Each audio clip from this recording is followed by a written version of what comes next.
What's up, everybody? Welcome to Straight Savvy, presented to you by Leo Indie Construction and Country Boy Kev. I am your host, the one and only J Savvy Davenport. Currently, I am joined by the one and only co-host. Well, he's more. I got more than that, but the one and only Smokehouse Beats, who is one of my co-hosts. We are waiting on Stacks as usual. And then Hard Target will be joining us here shortly, and then I think Darren is going to be joining us too. So. What's up, everybody? And I appreciate everybody that tapped in earlier to talk on what we talked on. I know mental health is not something that's easy to talk about openly, but I appreciate everybody that tapped in. And Charlie, I rewatched that live, Bubba, and like I said earlier, if this is what you want to do as far as wanting to, go and join a known troll, I cannot support you helping or help you if you get into any bullshit. But I wish you the best. But other than that, what's everybody doing? What up, Smokehouse? What you been doing? Sitting here listening to damn rain storm came through. It hit fucking Darren first, and it came and hit us. It hit you too, knocked out our power for a minute. Yeah, we got hit the rain on shit in the wind. It was crazy. Shit on that. Oh shit, there he is. Oh, we actually get to join on camera. What up, Hard Target? What up, man? You're gonna actually join us on camera. Holy shit, that's dope. Yeah, I put clothes on for this. Which I love the Yankees hat. Are you actually a Yankees fan, or you just like the hat? No, bro, I'm obsessed with A-frame baseball hats, and I just go by what the fucking color is. I have literally just boxes full of these. It's whatever goes with. Damn. See. Awesome, I love that shit. Hey, I can't say anything because if I had I had a hat collection out the wazoo before I had to move, but I'm the same way. I have a hat obsession, man. I'm bad about it. I have a bald spot, so I got to cover that bitch. I don't got much going for me, but I got a head of hair. You're good. I'm not live yet, Sarah. You're not live yet, right? Yeah, I'm live right now. Okay. Don't show your ass, wife. Hey, there's people that literally showed their ass out here, so don't. Yeah. I'm one of them. No, I'm just kidding. I'm just a real motherfucker. That's it. But for those of you that might not know, we are joined tonight by a Hard Target. This dude, and it's crazy after listening to your catalog. I've been familiar with you for quite a while. Just didn't really know this was the dude I was listening to. But your flow, even though you've adapted through the years, is there. Like you have a unique kind of flow to you, and so I just wanted to salute. Like I told Ken, my dude, Ken Mason earlier. I'm like, dude, I finally get Hard Target on here. He's like, damn, I've been working on this shit for a year, man. Shit, you not. I wanted you to be one of my first interviews, just because I've been not trying to glaze right now, just out of respect. Bro, you're good, man. I don't look at you. Y'all can. My bad. Y'all can hear me, right? I don't got. Yeah, we hear you fine. You toured with Punk Volume, man. Like that's dope. That's something that most people can't say they did. Yeah. So, whenever this was back when they were actually still Funk Volume and Dame Ritter was still involved. I knew the time they'd come to Florida. Ever since I did that, I don't remember the year, the exact year. I want to say 2 and 3. Don't Funk Up the Beats, 2 and 3. It might have been 3 and 4 though. But I did it 2 years back to back. And after the first year, when they'd come to Florida, they'd let me open up for them. I'm going all the routing they did. Hell yeah, man. Sorry, my headphones aren't wanting to connect to my. I wanted to make sure my sound and all that was good, so I'm about to just mute. I'm still used to being a mod on both ends, and I don't like trolls. So yeah, I like to keep a heads up. But this is Mr. Darren. He's also been. I know Darren's been a fan of yours for a minute too. Like we talk about you. And, right here, Darren right Fisher on the other side. Well, he's right below me. Okay, nice to meet you, man. Nice to meet you too, Hard Target. How are you doing tonight? I'm good. That was like a wild pause in between it, and then the stare down. No, I was trying to type in the comments and do my normal little thing that I do and say hi to people. And you're good. He's one of them ones when everybody wanted to try to tell everybody to pick sides. He was also in the middle of that shit too, and They did. People didn't like trying to bark up the tree a little bit. That's wild. I feel like there was only one side telling people to pick sides. It was. I'm still cool with a lot of people that still like fully support that stuff. I don't mind at all, bro. I said it the other day. Seth Anthony had a show down in St. Pete. Shout out to Seth Anthony. And I pulled up that motherfucking Bumpin' YZ, man. That shit's not that serious. It is serious. Don't get me wrong. Like there is a serious allegations going up that don't need to be going around. There's a disconnect where a good friend of mine wants to punch him, and it's completely understandable. But outside of that, I don't have no emotional connection to it. That's my homeboy. I'm all for it. Like, yeah, you're punching that one? Okay, cool. Let's run that. You know what I mean? But there's nothing tied to it. I'm not like, yeah, I hate you. It's time to take you down. Like, to me, he does the best job on his own.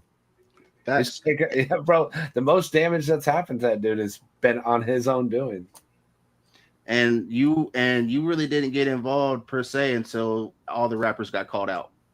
And you and Simple Man happened to kick it off a little bit with when we were in Nashville, when it originally sparked off, like I rap, man. A lot of people I know since all this shit happened, they're like, all these city boys trying to pretend to be country and be country rappers. Not a country rapper, okay? Just so we're clear, I've said this 1,000 times. I rap.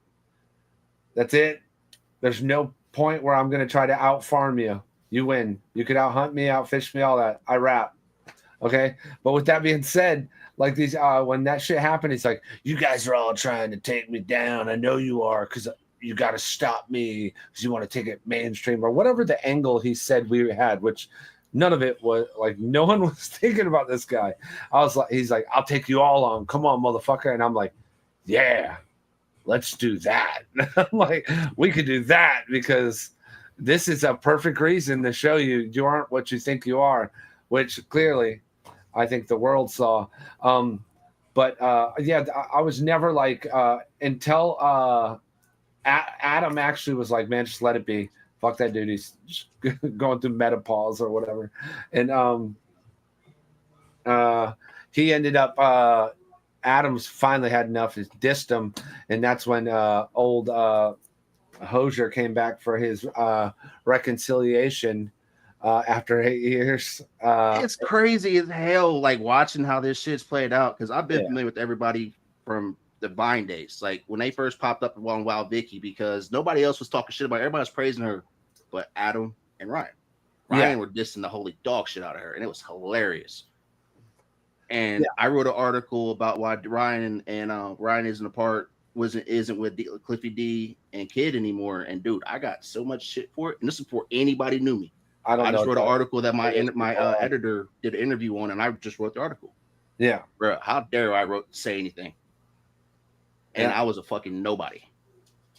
And it made me look a little bit. Then he started dissing Tom, and I'm like, okay, I could understand him coming after Adam, but why you gonna go after Tom? And I'm like, there's some play in this. So I was like, yeah, that point forward, I'm not writing articles on country rap because I know what this is about to lead to, and I'm it was all like weird to me. Like I know I'm not gonna be one of those people like I don't really pay attention to them, but I don't like I'm not like again, I'm not emotionally attached to this shit, but of course you see what Upchurch does because my music is like my popularity and my fans stem from country rap fans. So like, yeah, I see Upchurch stuff, but when I saw it happen, it was basically, I guess, Adam wrote a bunch of diss tracks and he heard about it, or he had some video footage of him talking about it or something. I don't know. And I'm cool with Adam. I'm like, what is he talking about? He's like, bro, I have no idea. And I was like, oh, okay. It's just one of those cases of someone's been up too late and needs some sleep. And then it just gradually went spiraling down the toilet. That's what and I'll speak on that too. You're right. Because we kind of talked about that earlier with Charlie D about people wanting to jump on narratives without knowing shit. That's what happened. A lot of things got talked about without having actual proof, and people ran with that shit because Well, how there's dare only anybody speak on there's shit? only one side talking. Like Adam didn't acknowledge it for months. Nope. And that's fact. And everybody's like, oh, why is he talking? Well, it's just like with Triple T's Valor. People question that. Yeah. If somebody always wants to question you constantly, aren't you going to speak up for yourself a little bit? Yes, but it gets annoying because people go and take clips of just you speaking on it, so you mention them. Yeah. The whole I don't mind. Like I saw a YouTube video, just a random Triple T sent it to me. He's like, "How do you want me to act on this?" And the YouTube video was like, started out with Adam, then it went to Simple Man, then it went to me. And he's like, registered sex offender. What the fuck? You're Simple Man, you're a registered sex offender. And then he's like, and what's great, I was watching this. Ryan said this shit? No, it was some guy. Oh. Ryan insinuated it a couple weeks back. But I remember him saying, "Simple Man, yeah, you from Georgia, huh?" Like he's talking to the guy's talking to the camera. Like, "You from Georgia, huh?" He's like, "No, you're not. No, you're not. You're from Arkansas." Like he cracked the code or something and like popped it. And I watched this and like, there's no part of me that wants to go disprove it. Like, say all this stuff. This is awesome. Say all this stuff. Now, instead of threatening to expose us, just post all that information that you found. Simple Man's never lived a day in his life in Arkansas. Like he said, I live on a farm somewhere and I eat beans out of a can or something. Like, it's like literally just the same crazy shit that comes out his mouth goes into a crazy person. And this was before the bathtub shit too. That's the crazy part. I don't care to explain myself to anyone that believes anything that guy says about any of us. Run it. That he's a fucking genius, and so are you for believing it too. I just pray for your children. You fucking guys are hopeless. And if you can run with the narrative without actually getting to know what the fuck is being spoke on, yeah, I pray for you. Yeah. I really do. Like, you probably look at like bottles on orange juice that says concentrate, stare at the motherfucker probably. I mean, it's for real. Like, Darren, be real talk. Like, how many people we had to get on in chats that would go over and glaze the fuck out of somebody just to get them to mention them, and then go talk shit about them? That they talk shit about them. Like, I don't know. I know this. If you're this emotionally attached or angry at someone to where you speak about them every single day, all night long on Instagram, you should just go talk to that person in person. You should go just see them in person and have that conversation. Yeah. Like, Yeah. and it's that simple. Or, we have this thing called cell thought. phones. Yeah. Just a thought. That, like, me and Target have been trying to I've been trying to lock in with Target for about a year straight now. Thank you, Chop Easy, for helping make that happen. But it's that simple. If you really have an issue or you want to talk with somebody, yeah, and don't be a dick. Just don't, and don't be weird. Like, no, I mean how emotional that situation is. Like, and it's on from one end. Like, because he's the one talking about it every day. He should go dip into that big old $1 million bank, buy him $1 million first class ticket, and fly his $1 million ass to buddy's front porch and be like, "Hey, we're gonna have a conversation." I mean, you're that passionate about it. You're screaming at your phone at 4:00 in the morning outside, going around talking about how your property is mismanaged because you have no more friends that you kicked out and shit. And again, this shit's out in public knowledge, y'all. Like, this is not something that we're talking just only one side's doing this shit. Adam and everybody, like, shit. Hard Target and Big Mendo just dropped a hell of a song called "Run That." It's funny that I love the clip. Like, if y'all have not seen the clips that he uses to promote his songs, go look at them. Are you talking about the videos I've been making? Fuck. Like the one, like, shut obsolete. I love you, bub. You my homie, but that one was fucking hilarious. Well, it's just because you're not sitting there trying to be a dick. You're just playing on it, well, I know YouTube won't let me say it because it's gonna get. But he's like, oh well, check out this song by me and Big Mendo dropping. I'm like, yeah, that's. It's all fun. I mean, it's funny. It's all fun until somebody threatens to do certain shit, and that's what's also been a problem. Yeah, it's just the internet. None of it's real. that because it's Redneck Rave weekend, y'all. So there's gonna be a lot of people that's gonna be in one spot, mingling, getting to know each other, networking. Yeah. And a lot of the people that y'all been saying ill shit on that have been invited, just like with Slapfest, there was people invited that I'm pretty sure if Hard Target would have been in the area, he would have showed up too because Justin, everybody was there to have a hell of a fucking time. Where was that? It's in Ohio. That's where we did it at. But I know where you like it's just like it was open. Everything is open invite to everybody. If you choose to isolate yourself and separate yourself, it's more of a personal problem. I look at like Redneck Rave, man, which sucks because there are a few artists that could come out there. It's not like when people say there's division in the genre, there's not division in the genre. There's like 4 artists that don't mess with 50 artists. That's it. But I look at Redneck Rave like if you've been in music for a long time, we used to have these things called music conferences where they'd invite like record execs, record label owners. Like Wendy Day was pretty much a staple at any music conference there was. Magazine owners like there used to be a magazine called Ozone. Julia Beverly owned it. She would show up and they'd talk on panels. They'd help you like artists figure out like how to get your publishing in order. This is before like streaming platforms. This is like things that are actually useful for artists. And people would show up. You would have hundreds and hundreds of artists showing up. They'd pay to. What's crazy? They'd pay to perform in front of all these record execs and other artists. Then when they get off stage, they have promo material, stickers, posters, mixtapes, albums. They'd be passing out. And Redneck Rave is. I know it's a different day and age, like everything's digital now, but get out there and fucking shake hands, meet people, take pictures, high five a motherfucker instead of just tagging them in a post. I think it's a great opportunity, whether you're performing or not. If you're an artist, get out there and meet these folks. Like Adam, bro, I met Adam. Anytime Adam came, like pretty much any artist, like if Cole, Lax, anyone was coming through Florida and they were near us, like my team, we would show up and show love. You know what I mean? And that's how I like became cool with Adam over time. Anytime he was in town, we'd pull up. What up? Overtime pulls up. What up? You know what I mean? It's good to get out there and network. Not everything has to be handled through this bullshit. Facts. Like and that's crazy as hell. You like what he's saying. It's true. It's that simple, y'all. Like if you want to meet somebody, do it. Just careful how you do this, because unfortunately, what I've been noticing too is people like to instead of being original and being themselves, which if y'all got to see Two Protect, well, it was two girls one podcast Unhinged that you were on last night, right? That you sent me the link to. Yeah, we talked about wrestling from the 90s for an hour and a half. Yeah, it was great. that kid Howard that's on there, this kid's like 19 years old. He's so fucking young, but this dude is like a diabolical human with his comebacks, and he's so quick and witty. But you always got to remember, he's just a young kid, like 19. And when I said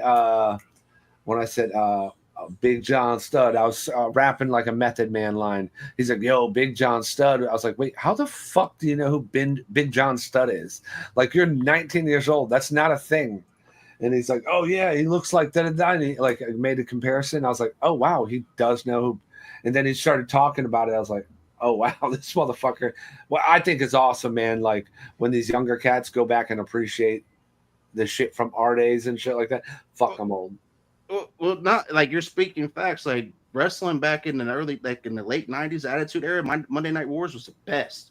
Yes. I love everything that they're doing now. It's dope, because they're showing what is capable with technology now. Great. Yeah. But you can't take away the talent and heart that they had 20 years ago. Like that was all. I'm so out of the loop when it comes to wrestling. I tried. Weird. I think I said it last night, that Bray Wyatt era. I tried to watch Raw, and a buddy of mine told me about the Bray, but that was around the time, rest in peace, Bray Wyatt. Bray Wyatt was still like wrestling and stuff prior to COVID. I just can't get into it. Like I want my wrestlers on drugs and on steroids. That's fucking awesome. You want more Ultimate Warrior? Fucking a shitty on the back end of their life. I want it to be a shitty fucking downslope, crying on a couch doing a shoot interview with some random dude at a flea market. That's how I like my wrestlers. It was that it was a crazy ass era back then. Because that's why I love that's why I love what they're trying to do. But they just brought DX and NWO back 6 years ago. 20 years past the time they should have done that. Yeah, but it couldn't have happened. It wouldn't have happened because during the transition when they sold the company, I only know this stuff because I watched the shoot interviews and stuff like that. When WCW was purchased up by Vince, all those contracts that were done through Turner Broadcasting, they honored those contracts until they ran out. So like Nash, Scott Hall, all these people, they were getting paid whether they showed up or not. Goldberg, yeah, getting paid, and Sting was too. And he saw how they handled like Booker T and all them when they first came out during the invasion, and it was like a joke. He's like, oh, they're just trying to squash us and like bury us, basically. To like, oh, we are the superior company. None of you guys are relevant.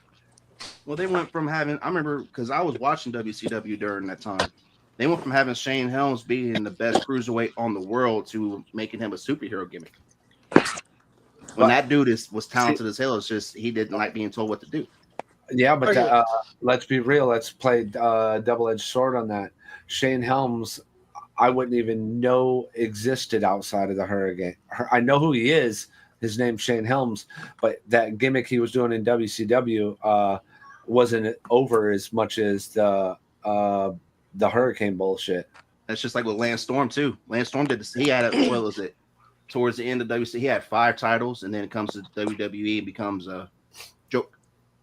Hey, speaking of WWE, R-Truth followed me on Instagram. As dope. Oh wow, I know who that is. I just can't. That was like after my time though. That was Ron Killen. Hey, he went by. K Quick is what that's the time frame. Back a bitch. I can't hear what they said. I said Roscoe Dash smack a bitch. No, it went hard as fuck, bro. Thank you, man. You can tell Justin won that. What happened? I said, Justin, that you won. Oh, the Insane, who had the best verse? Sir. Oh, y'all did a poll on it? No. Dude, yeah. Him and Adam. Yeah, you had it live, and I wasn't on the live, but I was in the chat, and Justin was like, I had the best verse on it. I carried them or whatever, and Adam's like, please, like that, and they were all arguing. You were gone, bro. I knew, bro. What's crazy with that track right there, Insane. When we recorded that, I was so burnt out going through beats. Because Adam's very picky. He wants what he wants. And at first I was like, man, what the fuck? These are all cool. Let's just write a song. That song ended up doing really well once it was released or whatever. So I see the method to his madness. But by the time it got to the beat, and my homeboy was like sitting back here on the futon. Because I record right here in my studio. My studio is right here. You cook your own beats and everything too, right? Yeah. But that beat we just bought off the internet because Adam was wanting to go through a bunch of beats fast, and going through my beats is like I had to open up a session, let it load. I don't like produce like other people where I make a bunch of beats and then shop them to people. I make them for myself, and they just sit on my computer. But I remember when that we came up with the hook, Adam laid the hook down. I turned around and I was like, I don't give a fuck about what any of these guys are writing. They're all gonna sit here and and do their shit. I was like, I know I'm gonna come on that bitch. Like, I knew I had a pocket, the cadence of mine. That's all I gave a fuck about. And dog. I appreciate it. You brought that no hand. Oh hell no. I think to be honest with you, if my memory serves me correct, that was like the last bar in the verse. Roscoe, bitch, I'm gonna slap a bit. No, 45 on my side. Yeah, that Roscoe dash no hands. I remember saying something no hands, and Justin came up when I said Roscoe dash. 1 second. No, you're good. I got that idea for that line from Justin. I've been listening to because I've been listening to your catalog. I've been listening to Blasphemy a lot. Oh God! Do some work with you. Like, I had to sit there and I had to re-listen to it again. Like, dude, he was talking shit without talking shit. I appreciate it. Hey, trying to do some dog. I couldn't hear. I heard you say my name, but I couldn't hear what you said. You're breaking up. I'm trying to do some work with you. Well, like some music or something. Send me some shit, man. Bro, I used to charge for verses and shit like that. It's been a couple years since I ever asked for money for verses. I have no problem working with any artist. If your music's dope, that's fucking awesome. You know what I mean? But I like to get to know. I know what you're saying. I want to get to know the people and see who I'm working with. I had worked with a couple artists, and they turned out to be fucking weird people that I'm like, yo, take my verse off before it came out. Like, take my verse off your album. I don't want to be associated with you. So my biggest thing is I want the music to be dope first and foremost, but I want to fuck with the person.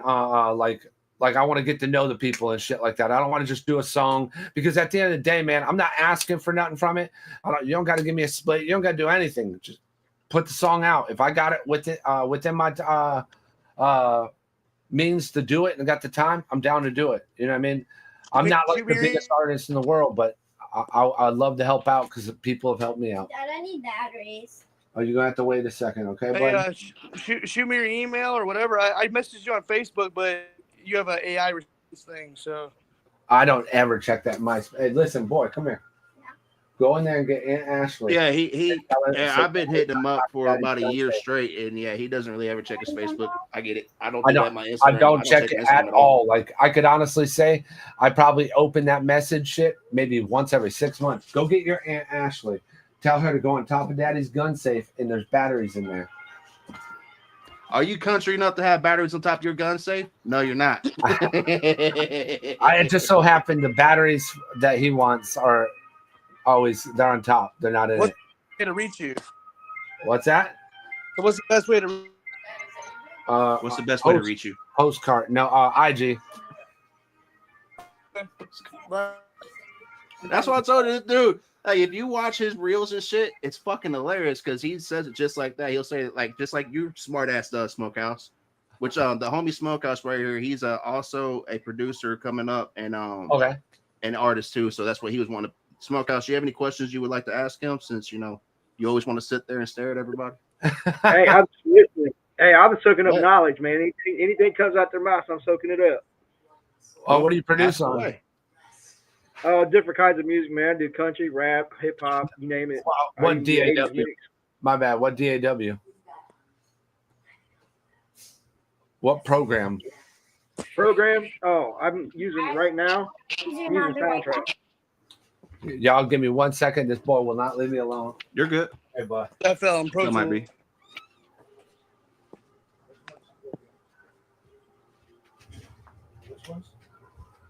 I figure, because those of you that might not know, Target's been doing this for a while. Like when he was talking about with Funk Volume, that was at least 2014, back when Hobson and Dizzy was all with them doing their thing. So that's crazy. If you don't know who Hobson is, you might need to go. Yeah. Oh, dude, Hobson's fucking goat. So when you were working with Funk, was this right when Hobson was out his way, or was he still with Funk Volume? I was with. I was never signed to Funk Volume. I know that. I'm just talking about when you got to go on tour. Oh yeah, it was Funk Volume. Funk Volume was only with Hobson. There was never a point where Funk Volume was a thing without Hobson. When he just did that, what was it? Undercover Prodigy. I know that's what he's in now. That switched to Undercover Prodigy. Like when the Dame Ritter shit dropped, Ill Mind of Hobson 6, I think. Yeah. There was no more Funk Volume. That was just done. Yeah, that was just done at that point. But it was literally the heyday. It was like Dizzy Wright. The second year I did it, Jaron Benton was there too. All Dizzy Wright and what was the DJ's name? I can't remember. All they wanted was weed. Back then it was not as accessible. It was like 2012, 13. All they wanted was weed. Every city we went to, like, where can we get weed? Where can we get weed? You said this was in Florida, not That's dope, man. Yeah. Still, that would have been just to see where they're at now. I would have liked this to be a fly on the wall in them rooms because I would just love to have it. Hobson probably gets a weird persona played off, but that is one of the few artists I know that talks about mental health like he does. Yeah, and talks like he does openly. and that's what gave me like I was watching him and NF is what I mainly listen to. I don't listen to mainstream before I started doing this. Bro, you know what's weird? You know what's weird? I remember one moment now that you just said that. I remember I think this is the first trip we took with him. It was like 3 shows in. He was walking out of a room and we're like, bro, why are you always fucking smiling like that? Ear to ear. And he literally, I remember this pause. I feel like this is going to be a pause moment. He turned around, he's like, God, and like walked out the room. I was like, that's cool as hell, man. Like he was just like so blessed. You know what I mean? Like that you know, I know he deals a lot with that too, like his relationship with the Lord throughout the years. But that was one of those time periods where I believe he was on his shit, like on his P's and Q's with that. And I literally just thought of that. I haven't thought about that in years. I remember seeing that and being like, that's awesome. The dude's on top of the world, one of the biggest independent artists out there, one of the illest too at that.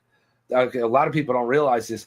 Hobson was shooting his videos, editing his videos, recording or producing, recording, mixing, mastering, the whole thing. Like what I was doing up until I linked up with Bredwin, which is my business partner we started Trailer Made with. Yeah. I was shooting my own videos and editing my own videos. When I say I'm shooting them, I'd like set up the camera. I'd have someone stand in the shot, like boom, boom, boom, hand them the gimbal, and I'd swap places with them.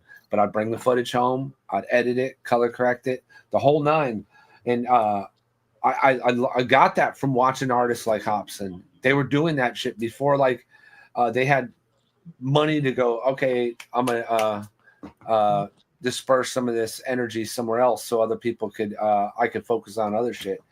Like I still do that to this day. Like the only thing I don't touch is my videos. I trust Bredwin with it. He knows what I like. Pause. That was gay. Fuck. Sorry. No hosier. Put that shit on your chest one time. That's clip. Yeah, they're gonna clip me. Fuck.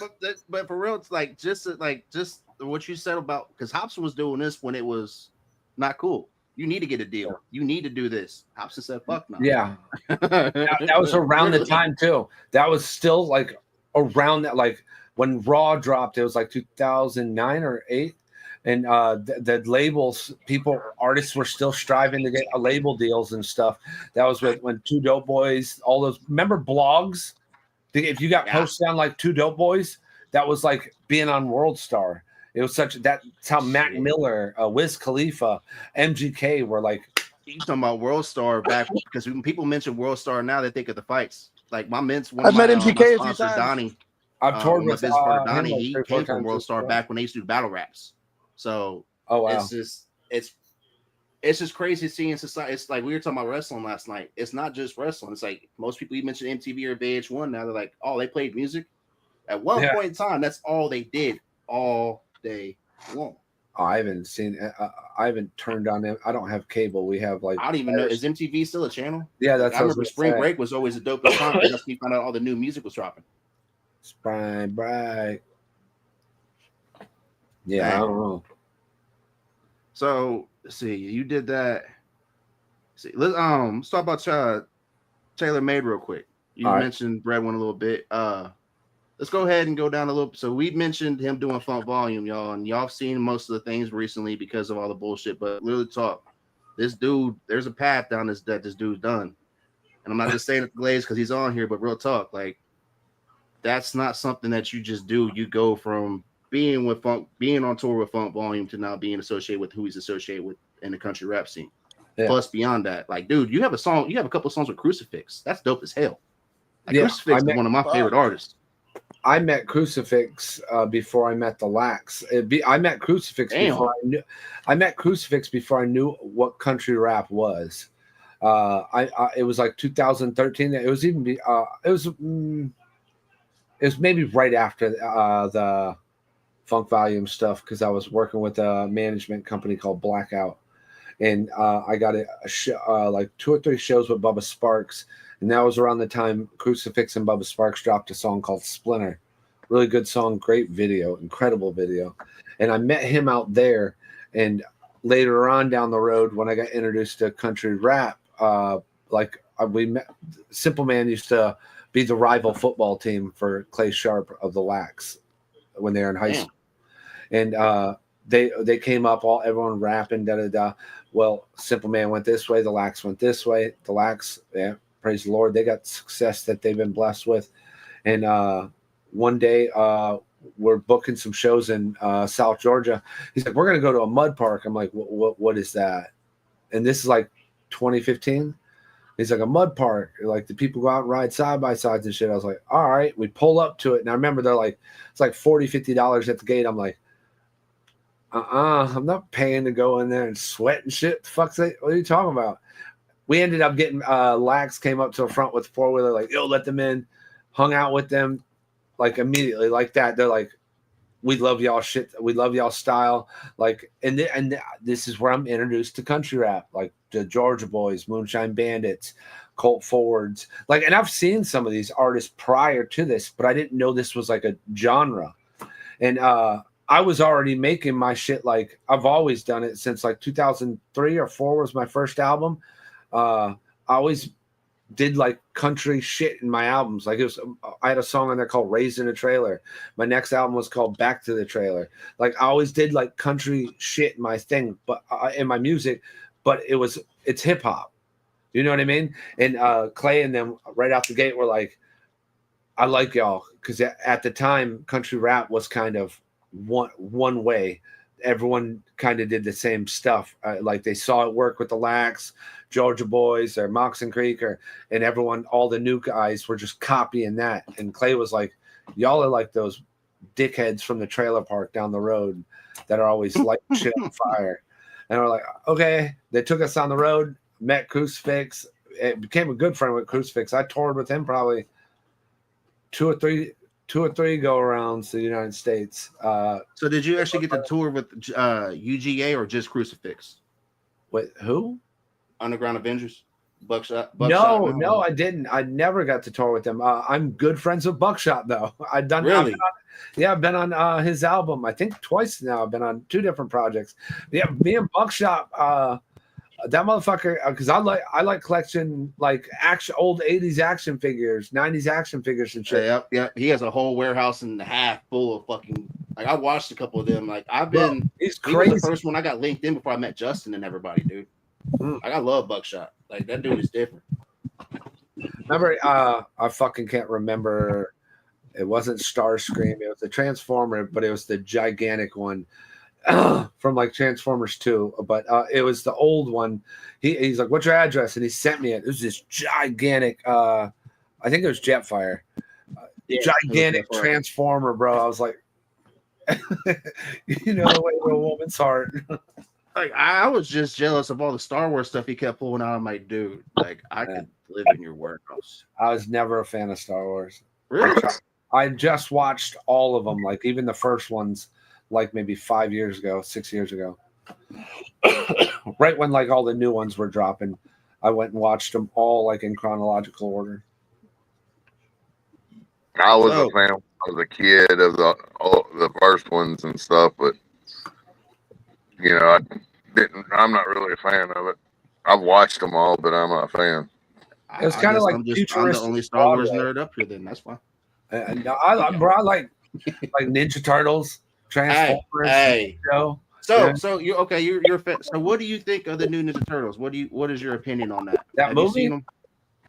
The movie? Seth Rogen? Or just in general, like how. A couple of them I like. The 2012 cartoon I like. I got my daughter to watch it. She was into it for a little bit. The Seth Rogen one that they did like a year ago, I think it was. That was like that real scribbly sketch art. Yeah, that one. My kids like that. And that's the first time I got them to like Ninja Turtles. And I tried the old movies. I tried the 2012 cartoon. I tried that late 80s, early 90s TMT. And they just never got into it. But they liked that new one. See, I corrupted my daughter early. Like, we was watching Jurassic World, like Jurassic Park and Star Wars when she was like my son's age, so a baby. So now she like we watched it. She's like, Daddy, I like this one, but can we watch the old ones? I'm like, yes, I won as a parent. I got my son, my older son, and this was like bro, it broke my heart when this ended. He's probably like between like 4, maybe like 3 and 6. It was like a 3-year period when Jurassic World came out, and he was obsessed. He knew all the dinosaurs. We would drive 5-6 hours hitting every Walmart, Target there was, looking for the new releases of the dinosaurs. We used to call it toy hunting. He loved this shit, bro. And I'd take him to all these stores and get it. I remember he'd just stack them up. He was so happy. Then all of a sudden he liked Pokemon. I was like, oh my God, my son's gay. My son's gay. Well, Whoa. it's crazy. You don't think it though, Pokemon to Jurassic World. Like, damn, that was Well, I was in the Pokemon League, for your information. Yeah. We would go to the comic book store, battle with the cards, and all that. For liking Pokemon when I was a kid. Now, me too. Cool, me like, too. But what? So what? So you know how to play the fucking game too? Yeah, I played the card game, man. We was at the comic book store. I was like 10 or 11, battling with the decks and shit, winning prizes. Oh my God! Oh yeah. Do you want me to tell you what it's like to be with a woman? I mean, I can get my wife right now if you want me to. Rub that shit on your chest. I got kids the whole 9 yards. I'm a great fucking dad. Pokemon's that shit. Bro, to me, it was just a money pit. A money pit. I feel you. I agree. I should have left it at the 151 and let it be. I pulled out a card. This was like 2 or 3 Christmases ago.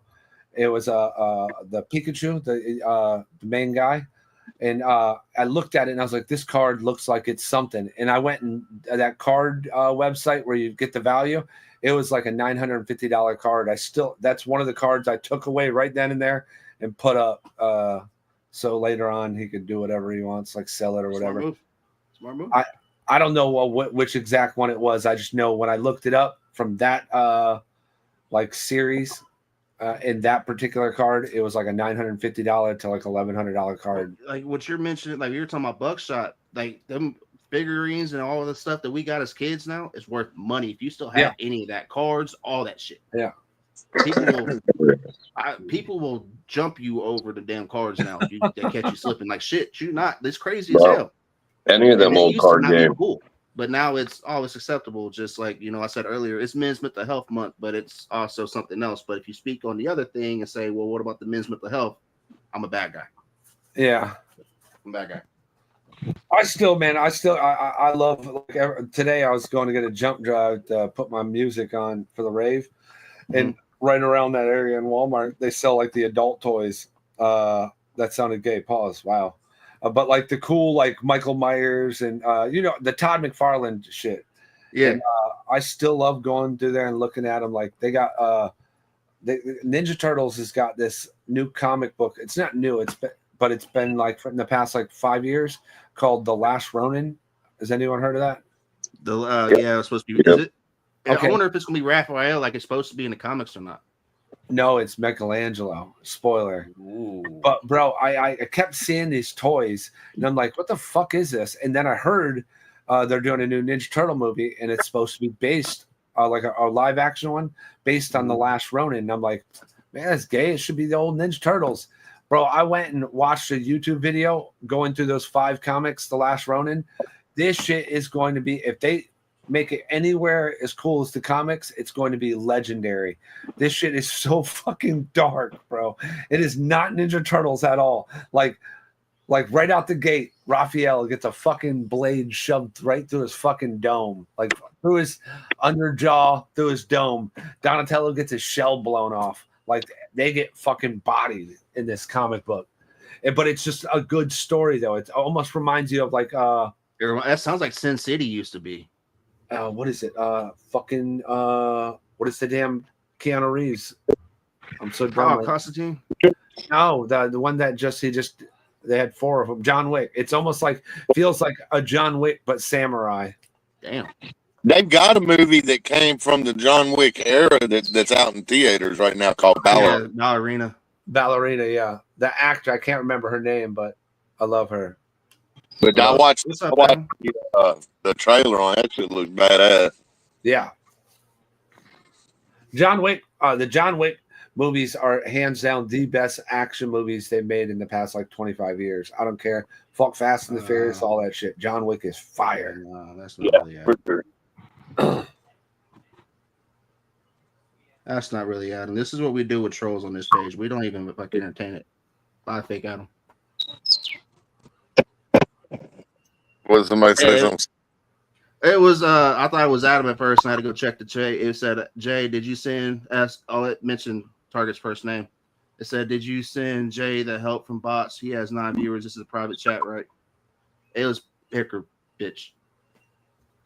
Ryan, did you send Jay? I wasn't want to say your first name. Oh, that's fine. My name's Ryan. Fuck, I got nothing to hide. You know what? I wasn't going to say shit. That is Billy? Probably. Yeah. Have you heard D Ward's diss on Hickory? Have you seen the video for it? No, I can't say I have. I know there was a guy, Triple T, played a diss that it was, I guess, someone that knows him or something.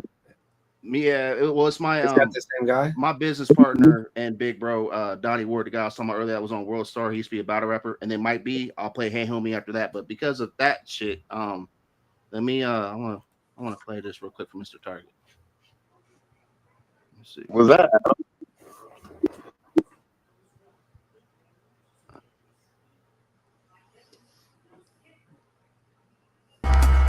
Static selected.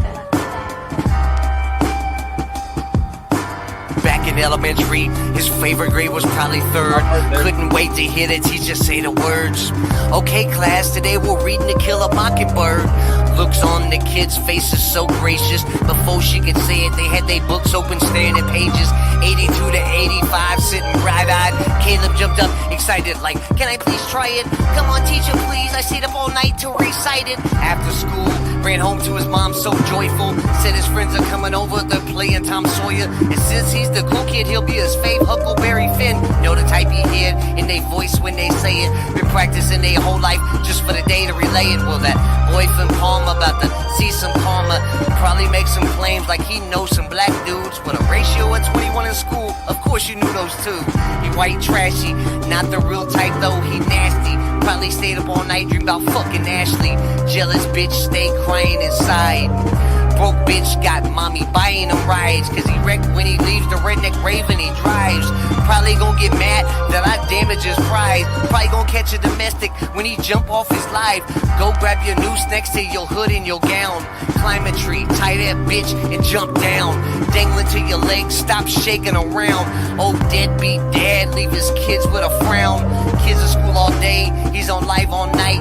So won't you try telling them how they fit in your life? Oh shit, now he gon' get mad, yell at his wife, damn. So please listen, Sam, from the bottom of my heart, I'm truly sorry, ma'am. I know you feeling trapped, don't think nobody understands, but I'm here to try to help, so here's a helping hand. Call 1-800-799-7233. They'll give you courage to leave, just one good dick away from a new man. I'll send my partner up there for a one-night stand. Next day he could wake up, he's feeling all mad, cause his kids done called, said we got a new dad. You talk like you're right, but not saying it with your chest. I seen them screenshots ducking Jay for Slapfest. Don't say you gon' get at me, you dodging Davenport. Probably wouldn't show up unless it's so rat in court. Put your money where your mouth is, make that bet. Go ahead, lay where you made that bed. Bet his neck is turning red, you know that he hating it. Claimed to be American, he a fake ass patriot. Dissing on vets for drinking, a common drawback. For soldiers overseas that seen that combat. From one vet to another, I got you code. And that's a band of brothers, that's a real code. Not a bunch of burning crosses and donning some cloaks. This guy really thinks he can rap, man. What a joke. Should've stuck to a craft you know, like tying ropes. I played your remake, The Cowboy by Kid Rock. It literally sounds like you bought an 8-ball and did rock. This dude always stay frontin'. Only time he holding guns is when he's hunting. So stop putting all that in your raps. The only time you shoot his stuff is stuff that can't shoot back. So get off your stream, Nazis. We hear the racism in your voice sound cocky. Oh shit! Hey, are you a real sweet nigga? Are you a real sweet nigga? I've heard I'm a real sweet nigga. You better be careful of my fucking team.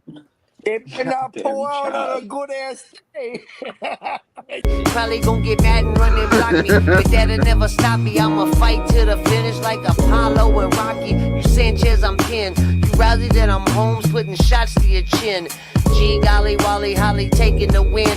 Old Blast Joe for Punch Out, give his ass one kick like Kung Pao. And if you still don't know who I'm talking about, let me go ahead and just say it plain and loud. Fucking hickabilly bitch, you can keep all your sticks, cause I'm coming through with flames, burning down all your shit. And Cisco or Wisco, does anybody even really know who the hell this fat hat is though?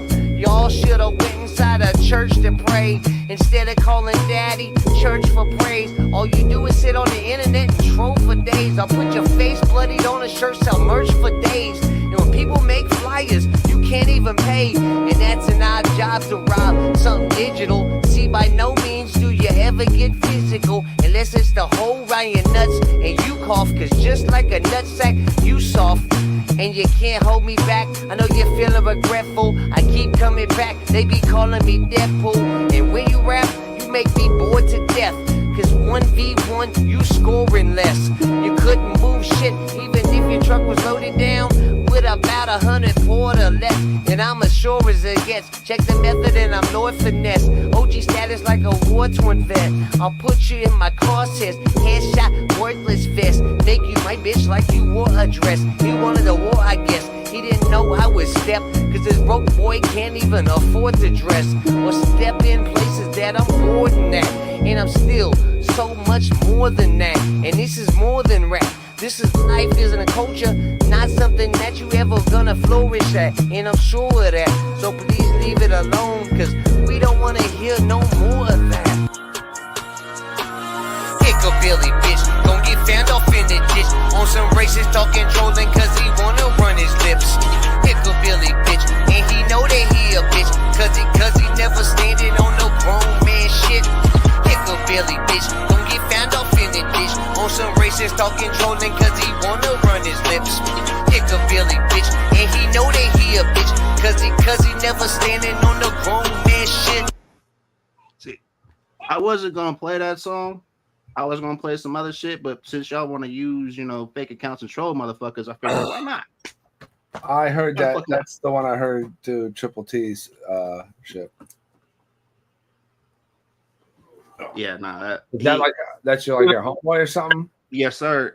The first time when he first did it, it got pulled, and Hickabilly flagged it and did some things with Uncle Dub. So Donnie had to go back and he had to do some things with the beat, but he put a full description on the beat that's on his page that described what the fuck happened. So not only did that happen, then Hickabilly no-showed at the show. So Hickabilly has lost all accountability, all whatever you want to fucking call it towards me. Like that dude is a fucking joke to me. Yeah. Because I've seen what the hell goes on, and then you want to call me and then try to put me on blast while you're on your panel. Yeah, that's a weird kid right weird. there. Weird. That's a weird dude. Yeah, the diss track, my honest opinion on it, this just being honest, not crazy about it. If he took out like 50% of that and shoved all the fucking dope shit, it'd be a lot better. Like he could shorten it and because he has some cool lines in there. But I think the way he records, he probably wrote it and recorded probably like 32 bars in one take, punched in another 32 bars. And you could tell he's slightly having some parts where he's falling off here and there, but you could tell the dude could rap, like the way he's structuring his rhymes and stuff. Now, with that being said, he could have done an intro and just said Hickabilly's whack, and it would have been a better diss track. Because in my opinion, like not hating way, Hickabilly has no business rapping. It's not good. Even if like he wrote like some like really cool punchlines, which is not happening. He just sounds funny saying it. He sounds dorky. So like, yeah, salute to that guy. That was cool.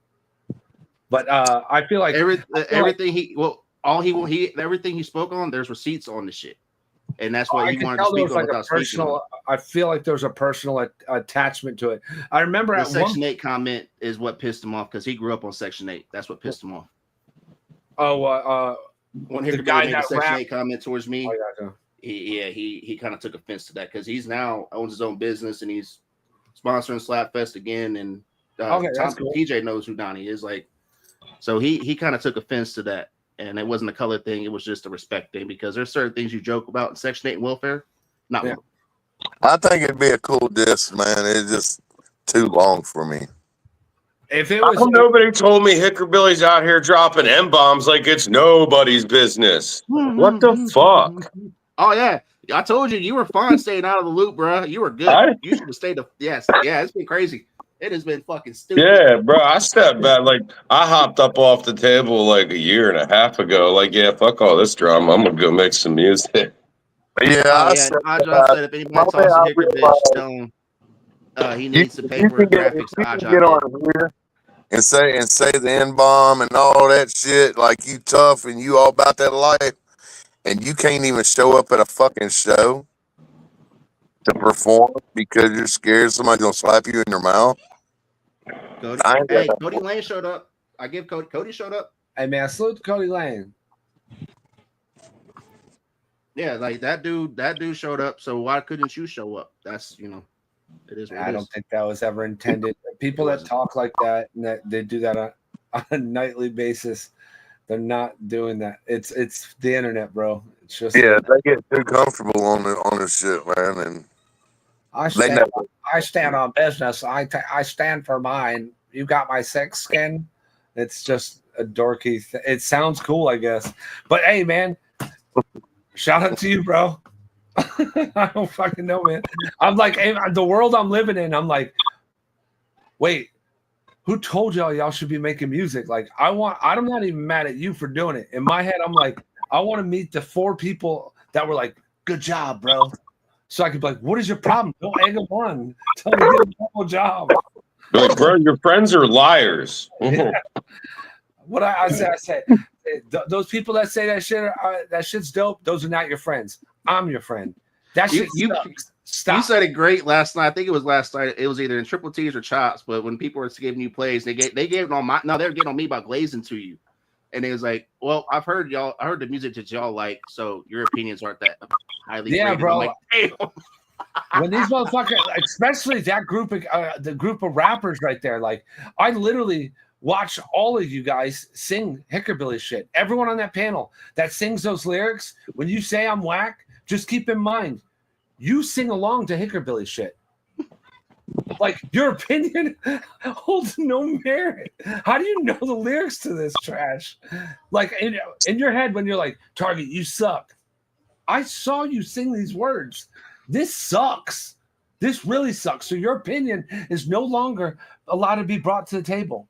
You're terrible. You have terrible, terrible taste. It's either that or you're that desperate to have 50 people watch you at night to hear your bullshit ass stories you got to tell. And he's got a platform y'all to have it, for y'all to have that opinion on. If you're that desperate that you'll sing along to that bullshit, hey man, y'all need to get better fucking outlets to get your music heard. Because I'm sorry, there ain't no shape or form or part in my life where, like, my homeboys, like that did some shit like that. I'm sorry, that's bad. I'm telling you, it's bad. I want my homeboys. Hey, if I do some shit like that, if y'all don't call me out on that, we ain't friends no more. We are not friends no more. I got some people that want you to listen to some music. And I don't see anything wrong with the way you rap. But I mean, like I said, I've not heard everything you've done. I don't just go in there and punch up Hard Target because I mean, you just now became familiar to me. You know what I'm saying? All up, bro. No worries. I'm not that big of an artist. I'm dead ass. No, I wasn't saying that to be sarcastic. Like, I'm not that big, bro. I'm okay if someone says I'm whack. Like, bro, if you like, now if you got a song that's whack, ask anybody. I will tell you. Hey, bro, like I don't sugarcoat shit. I've been in this business a long time, brother. But like, if a motherfucker that is bumping like Mercules or they're bumping Joyner Lucas, they're bumping Hobson, and they come in, they're like, "Yo, your shit's trash. That shit's whack." I'm like, okay, I respect it. I'm not mad at you for it. Like, it may not be your shit. I may be trash to you, but if you come in the room bumping Creaker 3 or Hickerbilly shit, I'm sorry. I don't. Your opinion's not valid to me, and I don't mean that like in a joking way, but like, Think about what you're saying. You like that. You can't like have an opinion on anything good because that's good to you. We're looking out here. Anyway, Target, nice to meet you, brother. Since Jay don't want to introduce nobody. I was nice sorry. to meet you, buddy. What's your name? You already knew. I thought you knew Target. No, I don't know Target. I've not met him. What's your name? Target. TJ Holmes. Entertainment. Oh, it's nice to meet you, brother. Well, it's TJ. I try not to be rude and just introduce you to people because I know you know certain people. That's why I try not to. I know a lot of people that you did not know. Jelly's like family to me, man. White's like my brother. My cousin is White's best friend. Okay. Big Lit, Wendell Spencer. I'm not, man. I'm like, I know some people. I'm not like, I'm out of the loop. I know Little White is. Yeah. I'm from That's why. I've been in the business for 20 years. I thought it was kind of funny when people wanted to give you shit. I'm like, Target and Simple Man kind of stayed tailor-made, and then they fuck with people. Like they say that openly. My bad. Say it again. What you said, I didn't hear you. About how people wanted to talk shit about how you're riding with this, and that. I'm like, you really never have. It's just you get opportunities, and but then again, that's where people need to learn what they speak on. I'm not riding on nobody's side. There's no team this, team that. Adam's my homeboy. You were supporting Hickory until they started wanting to talk shit all the damn time. Like that, that's awesome, man. If they want to defend a person they've never met in their life because they got a poster on their wall, awesome. Adam's my homeboy, and I don't got to defend Adam. He bodied your boy. What the fuck? See, that's where I want to give a shout out to Banjo on that one because he doesn't take sides either. Banjo, he make a track with anyone. Facts. Banjo wants you to check out this song by him and Bobby Bars. It's called "Hey Homie" that he dropped. About, 2 months ago? Not even. I think it was more recent than that, but I don't know. Gotcha. All right, this is "Hey Homie" by Bobby Bars. It might be.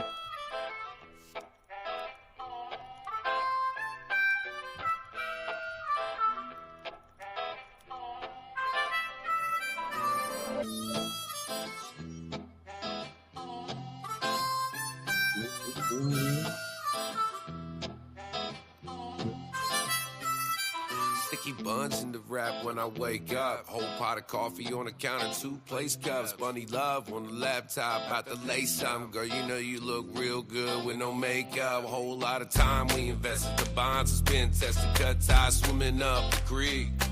Can't stop where we heading. A mile away from heaven, we'll be there in no time. You see, let me hear you say. Beat stop bumping to the drum, stop banging to the birds falling out the trees. I won't stoop to the level or dance with the devils or whatever that's supposed to mean. Let me hear you say. Fall through the struggle, make our way through the puddles, make a way to achieve most things. Ain't no way we gon' crumble, make a way when we fumble for the day. We embrace those dreams. Now let me hear you say, hey, homie. We don't have no time to play, so let me hear you say, hey, homie. And if you ain't vibing, you can just stay out the way, so let me hear you say. I keep on rushing, but the same discussion of you keep on bringing up is how we light the stages up to show these fans some love, like they've been showing us until the grave we show them trust until the day we rise above. But don't think it's easy, bro. This ain't an easy road. You bleed from head to toe. You feel that space you need to grow. So we slide and do these shows, ring around the rosy flow, pocket full of posy drug, most likely make you overdose. To the beat stop bumping, to the drum stop banging, to the birds falling out the trees. I won't stoop to the level or dance with the devils or whatever that's supposed to mean. Let me hear you say. Fall through the struggle, make our way through the puddles, make a way to achieve most things.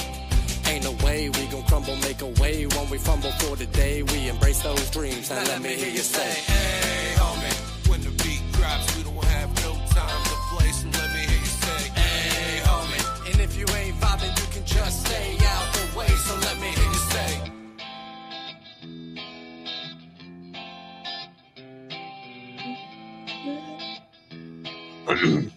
Who's that?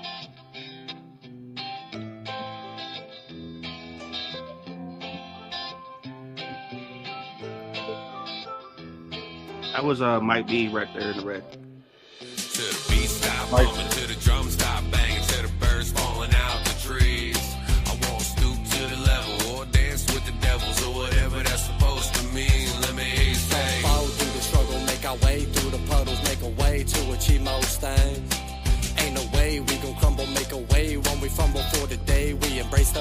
Now let me hear you say, hey, homie.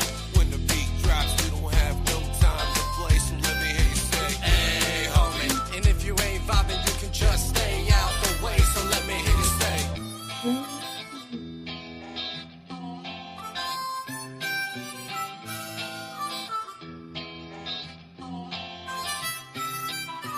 say. Y'all said banjo Cliff. That was Mike B down there in the corner. Hey, this guy right here. What's up, bro? Oh, it's, y'all said though Banjo Cliff made the beat, or Banjo. No. Banjo sent me a song he wanted you to listen to. Oh, okay. I was gonna say, yeah. Banjo's fire. Banjo is definitely fire. Our target, nice to meet you, bro. You know, like we never met either, but real might be. Pleasure to make your acquaintance. All right, man. Nice to meet you likewise, brother. Were you the first? Sorry about the introductions. I hate to do that because it's just you're the first. I'm the first person. I don't want to be like, I don't want to be that guy, man. I don't want to be that guy that's like a fucking snob. First verse is what I liked. I went to the second verse. The hook, if it was stacked, it has a lot of potential. And the A homie part, I think, is just a little bit not. Everybody says that, but like I count on the crowd for the hey homie. You know what I mean? Yeah. It'll never get to the crowd if it doesn't sound good right out the radio. You understand what I'm saying? Yeah, I feel you there. Like if you're like in your head going, as I record this will be make up for it. When you're riding down the road, there ain't no crowd there. For the guy that's streaming it on Spotify going to work, ain't no crowd to make up for it. You know what I mean? Yeah. Hey Jay, do you see our chat? But first verse I thought was really fire, man. Thanks, bro. Yeah, thank you. Appreciate it, definitely. Banjo did send us one that he said he just mixed up today. So I was about to play that, and then my homie Pete asked if I play the warning for him, and then TJ, I got you with where they at. I just wanted to sit here and talk for a little bit, you know, because I know that's one thing I noticed about Target. You've been in multiple chats I've seen, and you don't really say much about music. It's about life, which I fuck with. Like you obviously when it comes to promoting, you do, but when it comes to talking, you just like to talk about life, which that shows right there what you said earlier. You want to know who the hell somebody is, not just let's make some music. Absolutely, you might be making music with a shitball and don't realize it's a shitball. So why not? Bro, I did a song like last year. I'll just say it. Last year it was like I don't know, like probably this time last year I saw Lord Lust posting a bunch of shit. He got ripped off for a verse in a video, blah blah. And Lust comes from that hip hop cloth. We could all agree he's a fucking weirdo and a scumbag. But at the time, I didn't know any of that stuff. I was like, you know what, man, that sucks. What happened? I did the verse. I'm cool with Lord Lust, and then I see little things happening before the Nashville trip where he's having arguments, little ones. This is before he grew a pair of balls and decided this is a great marketing plan to talk shit to people. And I had a few phone calls with him, like, "Hey, man, chill out on this, bro. You're looking crazy out there." Then Nashville happened. He got called upstairs because he made a post and Adam and Broadneck confronted him on it. He came downstairs and he's like, "Yo, they just called me out," and they're like kind of pressing me. I'm like, "Well, what'd you post?" They showed it to me. I'm like, hand him his phone back. I'm like, "Yeah, it sounds like you're like, I'll stand toe to toe with any one of y'all. It sounds like you're trying, like, what's up? I'll stand toe to toe." Of course they're gonna ask, "What's this mean?" Or whatever. He's like, "Oh, cool." And then I watched Lord Lust sit for 5 hours in the studio and like, "Man, this is great. This is awesome. We're changing country rap history." Then he went home, and on his way home, he's like, "This is great. We're changing country rap history." And everything was fine. 2 weeks later, he's like, "Adam tried me and was bullied to me." And this was like a perfect way for him, Upchurch and Captain Kirk, to grab it up and be like, "Look, I told you guys what they were doing in Nashville." And I immediately was like, "Yo, I don't want to be associated with you. That's some bitch ass shit." Like, if you feel, I'm glad you said that because I thought that's the way it happened because I was one of the ones trying to help him too. And I remember some weird shit happening. I couldn't remember what it was. Exactly how it happened. I was there and I seen it. Hickerbilly and Chop, when they were still a podcast, he was on there talking about that shit. And I went on there and explained why I wanted my verse off the album and said to him, I was like, "I don't want to associate with you. You're fucking weird." And this was before he went full, like, nuclear crazy. Like on Facebook, he says wild shit now. Like Like he has. I'm just being real with you. I'm explaining to y'all. Y'all folks that talk like this, like Lord Lust does, right? You know it. You know it. It sounds good, right? The 50 people in your chat watching it, it all sounds good. You're not going to go anywhere. You're not going to go out to any of these big festivals where all these other artists are, because you're going to have to worry about getting punched in your shit for saying some shit that sounded cool in front of 50 strangers. And now you got to live with that. So now you've got two ways to get your music out there. Talk shit, or hopefully it's good enough where people listen to it. We already know it's not good enough for people to listen to it. So now you got to talk shit. You can't go out and fucking network and go at any of these festivals or any of these big shows that you get invited on, because now you got to get worried about getting punched in the face. And it's not by like one guy. It's not by like two guys. You've got people lined up like it's a fucking dunk tank, ready to see who could punch you quick first. That's all it is. At no point does this benefit you. I get it. You got 100 comments instead of 3. It's not going to benefit you. The ass whooping eventually is going to catch up to you. You're going to say about the wrong thing about the wrong person, and you're going to be in the wrong town, and someone's going to call you on this shit. So your best bet is just mind your shit, work on your music, and put it out. Fuck it. Who gives a fuck if you're only getting 3 comments? After a while, if you work hard enough on your craft, your music will get out there. If it's meant to be, it will happen. This whole like new age of I'm going to just talk shit and night and day every day is not it. It ain't it. Bro, I get like 60,000+ people come through my Facebook every month, and I do lives and whatnot, post music, and like I don't talk shit. I go lives in the morning and listen to music and drink my coffee and shit, and like that's what people, I like to interact with people. Hey, how's your day? How are you feeling? Now, that's how I got linked up with you. Might be was doing that. The sad part about all that was, if y'all notice, there's never a moment where you could find a clip it where I'm like, I'll see you, motherfucker, when I see you, or I'm gonna whip your ass when I see you. Bro. Like what? What you did with Mason that night on the panel was fucking hilarious. You tried that best. He was like, dude, you have a 9-inch cock. Cool. Awesome for you. Great, buddy. I'm like, dude. Sit on your chest. You should have told him to rub it on his chest. Oh, you could have told him. I say what I'm saying to these people. If y'all are sitting here joking and making cracking jokes, I'm going to openly fucking laugh at you. It's funny. I think you're all terrible, and I'm going to point it out. If there comes at any point where you're like, I don't like what he said, I'm okay. We could talk about it in person. We can have that conversation. None of this like, I'll see you when I see you. Just come tell me you don't like it. Like, we don't have to talk about it. Let's throw the pageantry out the window. You're a badass. I believe you. Come talk to me about it in person. This internet thing is stupid. I've watched multiple people do it, and it's just they don't know what to do because even in the chats, you're like, great job, buddy. Good job.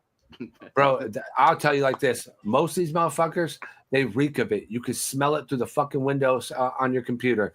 They reek of that fucking aroma of I ain't never been punched in the face. Yes. They say you can. I smell it. You smell like you ain't never been punched in the face. And you can tell they've never really been through shit because you don't openly say where there's thousands of people that can see you with evidence. You're gonna fuck somebody up because that person has an accident. What's gonna happen? Who do you think they're gonna come look at?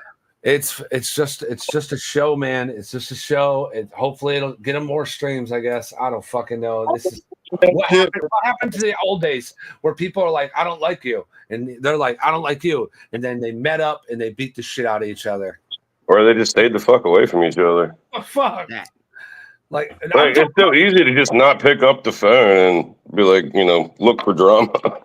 Some of these people are though like angry, mad, like. They want to. Bro, I look at it like that. Like I look at it just like that too. Like they're mad clearly, but it's not at me. Yeah. And, but like I'm not here to make. You want to make me part of your day? Like, all right, bet. Yeah. Sometimes let's check out this new banjo song he sent us that he just cooked up today, yo. This is Change. Get it.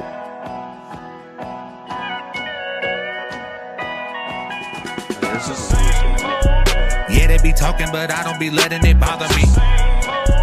Y'all keep on testing me, you gon' find out there's a dog in me. I told you you to keep my name out your mouth, don't even bother me. You need to change. Now get up out of here, don't follow me. I'm Banjo Cliff, I'm a big dog. I do what I want, I'm an outlaw. Badass attitude from my grandpa. I don't smoke, but I smoke you like a menthol. Every time I turn on the radio, yeah, the same old thing. Baby gassing you up, but you ain't lit propane. Did a little urethane to wipe up all these lanes. Not a thing stopping me, I'm coming through like a train. I be cooking it up, I got the ingredient. Man, they got me acting a little belligerent. Moonshine, cool me down, no refrigerant. Man, I'm tired of everybody acting so damn ignorant. I don't want no flashy chains, I keep it heel, Billy. I put them for my homies up the hill with me. And I don't worry about the haters, gotta deal with me. Working the 9 to 5 in the field with me. Let's go. Yeah, they be talking, but I don't be letting it bother me. Y'all keep on testing me, you gon' find out there's a dog in me. I told you to keep my name out your mouth, don't even bother me. You need to change. Now get up out of here, don't follow me.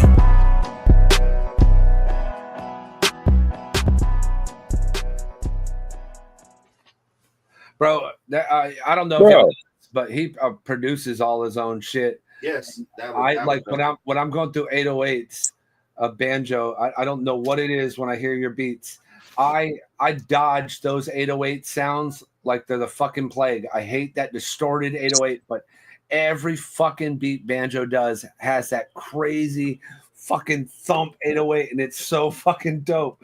But when I'm going through and making a beat, I hear it. I'm like, that sound of that 808, and I'm like, I don't want that.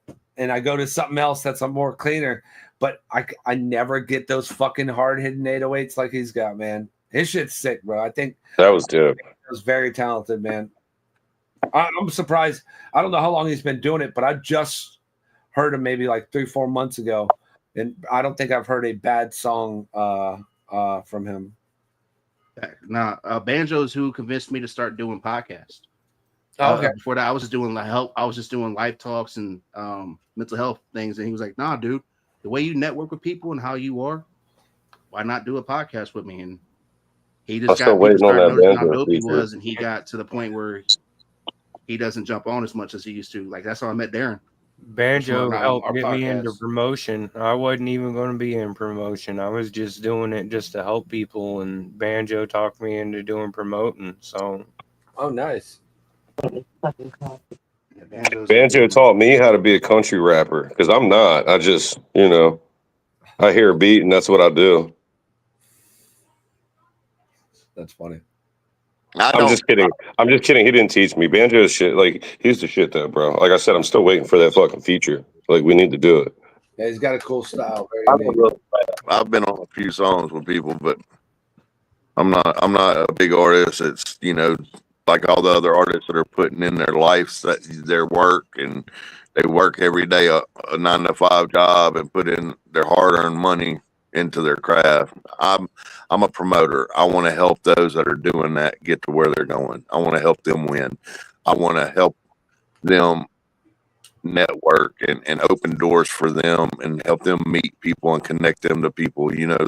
That's what it's always been about. 20 years I've been in this business. That's dope. I've done some songs. Yeah. In fact, you were talking about Lust Target.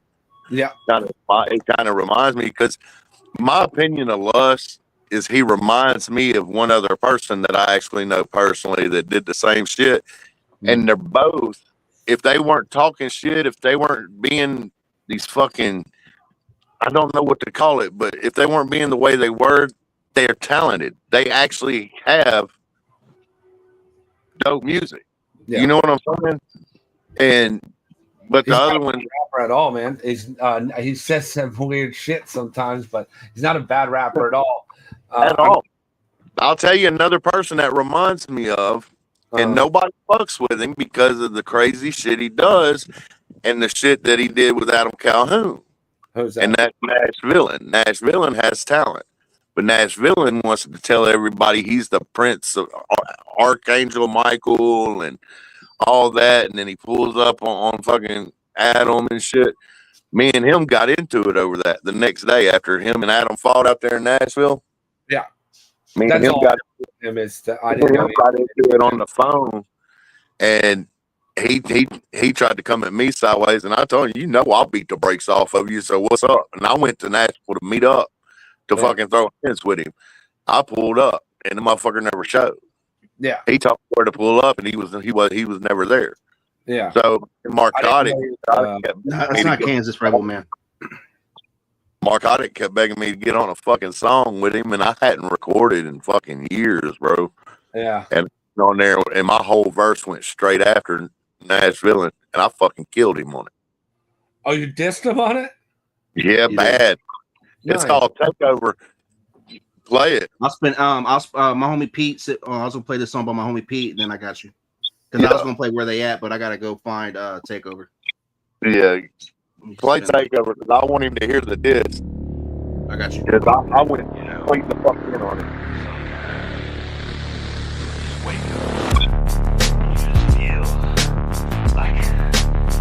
He is crazy. I just wanna say thanks for providing a little gas from my tank. You're steady talking shit, just repeating the same flow. Oh, what a brave soul stepping up Patty Mayo. One of the artists that little bitch, they for sure gon' have to go stay low.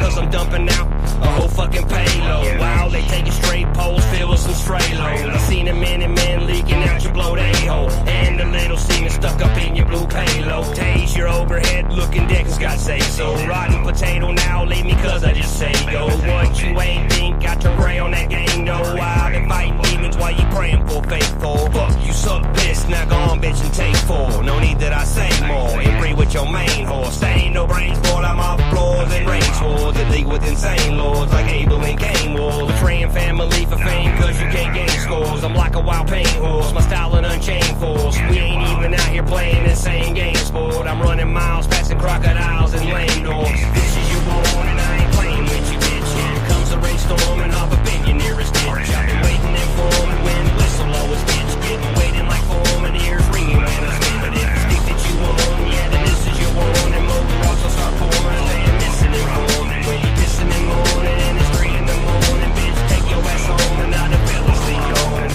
They ain't know I spring in the beat, but fuck it, I'm all in and I ain't planning the leaks. Like bunch of bitches turn stitches, born pigeons, burn bridges, splitting twitches with prefix, leaving feelings that leaves just so appealing to me.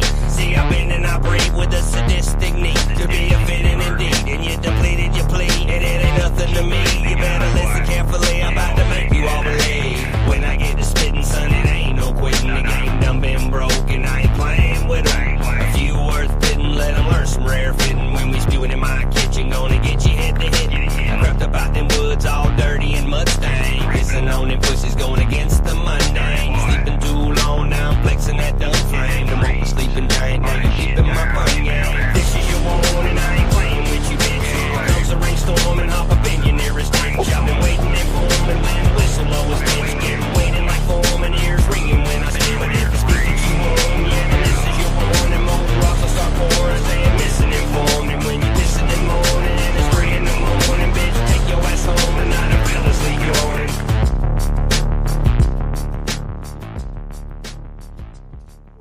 That dude's fire. If that was mixed and his vocals sat on top of that instrumental right, that dude's fire. I like his stuff.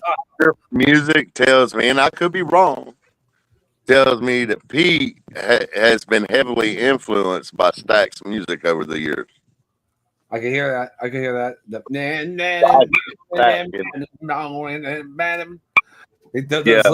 That little cadence he did on that. There's the chord progression after like 4 bars in the second verse started scooping down a little, and he went with it in his pocket and his when he went melodic, and it's very Haystack-esque. Absolutely, I heard it. I've worked with Stack for years, man, and I couldn't help but hear. I was sitting there asking my wife, "Does that sound like Stack to you?" She's like, "Yeah."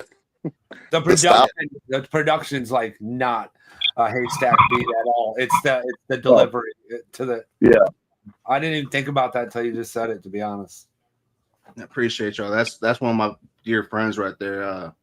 He's one of the ones too that stays out of the way, and we talk about all the bullshit going on. And he's like, so what me and the team started doing, we started looking and seeing who was about really what they're doing, and not about the bullshit. You're one of the ones that stood out a lot. That's why I've been trying to reach out to you. Batteries I need 2 batteries. A couple other ones too. But that's what's really been important with this, y'all. It's June. Fuck June. Why are we still talking about this shit? Like, why is it still relevant? Yeah, I know. I get on these things, and when I get the subject gets brought up, and I'll talk about it, and then like you have these moments where I'll make these funny reels or whatever like that. But 90% of the time, it's because it's like I see them say stupid shit, so I'm like, okay, I'll say it. But for the most part, up until like other than the live podcast, like when someone will bring it up, I don't. This isn't like what I do. Like I've dropped this year over 24 songs, but 18 music videos this year alone. And when people talk about like, oh, they're just stuck on the internet all day like that, and they need to work, it's like I don't want to hear it. Like I produce, mix, master, record, design the graphics, and I'm helping with the videos we're shooting. Like we are doing nothing but work, and then people are flying in from out of town we're working with also. Like there's not a point in time where I'm not working. Like this is all I do. I find some free time here and there to poke fun at these goofy guys. But you're actually working right now, technically, because you just being here is actually networking and promoting your own name. There you go. Which is something that you spoke on a lot, and you've been speaking on it. Leroy Biggs is another one that, salute to Leroy Biggs. I've noticed it's just crazy. Like, oh, you guys mentioned a couple times. Yeah, because it's funny. You want to sit there and you want to talk about, well, why aren't you doing this and that? There's 1, 2, 3, 4, 5, and then there's 5 people that's on here right now that can show you every day how you can stay the fuck out of the way and focus on what you need to do for what's you. Yeah. Real talk. Even when he's that's why I made the joke when he jumped on here on his camera, because usually he jumps on panels, he's not on camera. So I feel like extra blessed. Thank you again. But it's bro, half the time when I'm getting on it, bro, I'm like down in my boxers and shit. I'm like, man, I'm not about to jump, get dressed, and get on this fucking panel right now. Hey, that's what. But this shows like what you said earlier. When you like to meet people and do songs with people, you want to see the real them, because anybody can put on a fucking front. It's possible, but totally get it. Yeah, nah. But, I think TJ was talking about this song with Marcotic that he did, and if you see the music video, it's like baby Marcotic. This is one that when he first started out, right, TJ? Yeah, I've been knowing Marcotic since like 2012, 2013. I feel like I've seen you on a live with Marcotic, and that's how I know you, TJ. Yeah. Well, you probably see me on live with Jason Reed and them too. Yeah, that's probably where I saw it. I've been at the raves. I was in Nashville for the Adam Calhoun project and all that. Okay.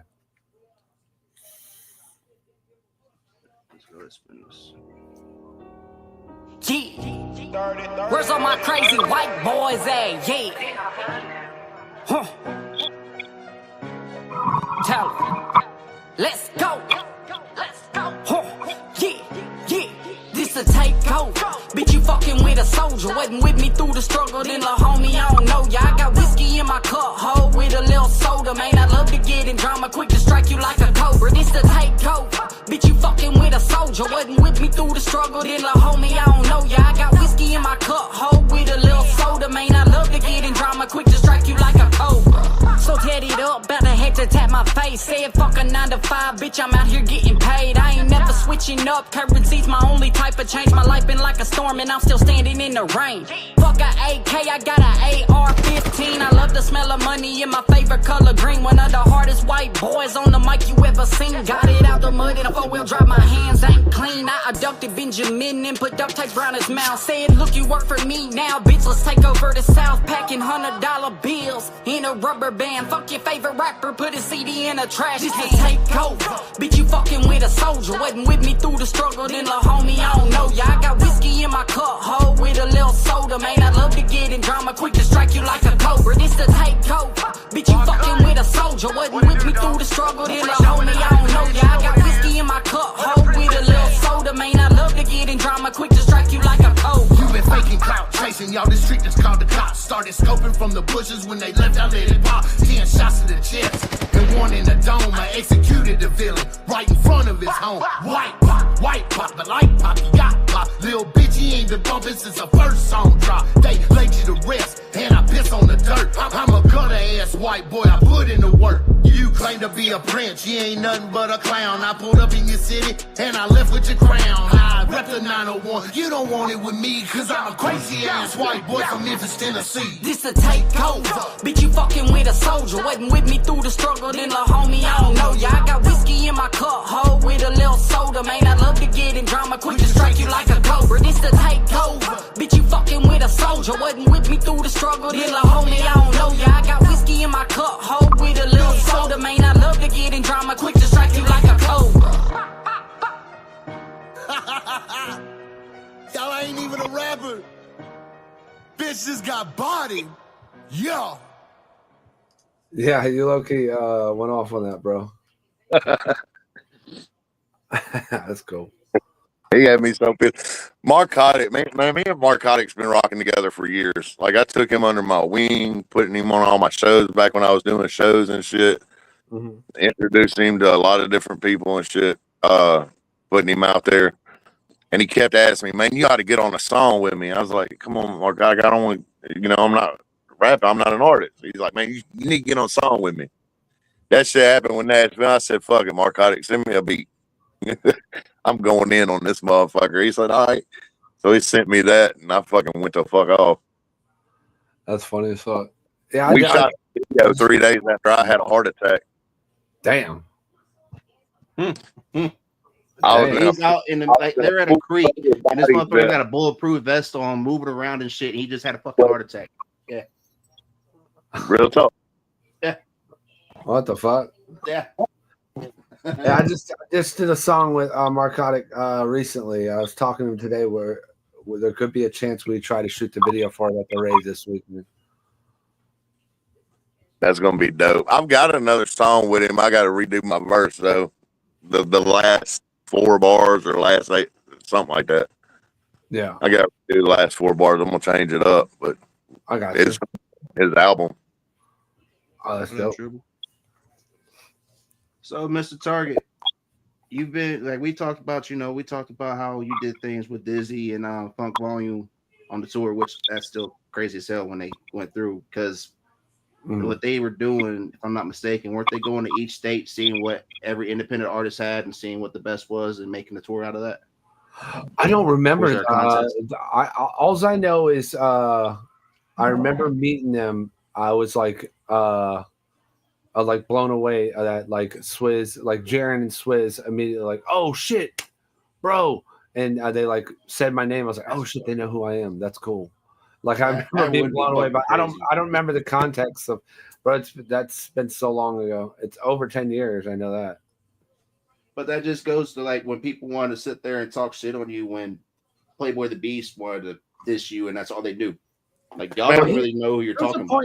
There was a point in time where I saw him because this dude, like, I'll say this: I've seen a recent post. A fan of mine posted a screenshot, like clowning him, being like, "Oh, you made him retire, or whatever." But he's got some health issues, Playboy the Beast. And I read through the post, and I guess he's got the same thing I got. He's given his life to Christ. He's going doing like he's being like certified like on some, I think, to become a pastor maybe. Either way, I will say this: I'm not going to say nothing negative on that. Whatever he's doing right there, I salute that. I support that 100%. Now, he used to say, like, when that diss track came out, I see him make posts. I say that to say this, like, I've got no like ill will towards the guy. I actually salute that movie he's making and support it. Which diss track? He did a whole album plus 2 songs of Hickorybilly. Yeah, that's wild. Like, we're not talking shit. We're just speaking facts. You can go check all this. Yeah, it's very weird. This is why you need better friends, by the way, people. But there's a post he made who's like, I've never liked Target ever, and we used to be in contests together, and I beat him in the contest. Well, no, I don't know you. I never knew who you were. I never knew who this guy was. Years down the road, after the contests were over, someone told me about this guy because I had mutual friends that did music with him. That's where me and Playboy's pastor history. That's where it ends. I never knew who you were back in those contests. I know when I did the Funk Volume contest, I was in the top 25. Nobody knows who anybody is. They keep it like that for a reason. If you win, you win. I don't remember your name being up there. So I'm sorry. If it was, hey, salute to you. I don't remember seeing your name. But with that being said, there was never a history with this guy. My history with him is, you work with my homeboys from Choppa Click. They're like double time rappers. I'm cool with. And this is Playboy the Beast. They played me a song or whatever. Cool. That's my history. I just knew your name from like. And he did a whole project in multiple. Damn. That was just one of those things. That's I think he probably saw me back then. This is just speculating. He probably saw me back then. Saw that I had stuff maybe going. Maybe stuff was going good. And he didn't like me and thought I was untalented and has held a grudge that I wasn't aware of for all this time. And that to me is wild. We never had a history. We never spoke to each other ever. I didn't know you existed until like in the past year or two when people started showing me you were like a MAGA rapper and stuff. And let me ask you a real question since you're familiar with, both sides and you actually, if Hobson didn't have what happened to him and he would have at least played a little bit more ball, you think Upchurch would have been a thing as big as he was? Because Hobson was, with what I've seen with being as a fan and then now doing what I do, was when it came to Hobson, Upchurch is barely even like squirting but he actually gave out multiple chances with that multiple fucking independent art. You're like you spoke on the tour. I don't see Upchurch doing that. Oh, you like helping art? No, like, and that's not a hate thing. Like, if you've done a song called "Dear Upchurch," and then do a part 2 to it, he'll probably help you. If you threaten to fight the person he hates right now, he'll probably do a song with you. But outside of that, Upchurch isn't working with these artists. Now, a few years back, I do remember Upchurch working with other artists and shit like that. I saw him collabing with other people. But as of the past couple of years, I'm not seeing none of that. And I think a lot of that has to do with maybe this is my just being secluded, everything happening so fast, and a lot of people taking advantage of you. And then when you don't know who's there for good intentions or bad intentions. And at some point, once you mix that with substances and not sleeping, then you've got everyone's the enemy. And I think that's where he's gotten to the point where he's not wanting to fuck with anyone, help anyone or whatever. But there was a point in time where Upchurch, I did see, like, I remember he did a song with, he did songs with Just in Time, Hosier, Shotgun Shane. Yeah, he did. Anthony Beast Mode. Who else? There's other people he was going to work with. I think just over time. Did he do a song with Haystack, TJ? Oh. They were going to. They haven't released anything. Okay. He invited Stack to the studio. They were at the studio together. He got Stack a ring that says Black Sheep. There's only 2 in existence or something. He got one. Stack got the other, but Stack kind of stepped back after all that shit started blowing up on him. Like, stepped away from him. Yeah. Well, the reason why I mentioned Hobson is because I remember what Funk Volume and what Hobson was trying to do because he got tired of being what was going on, and it seemed.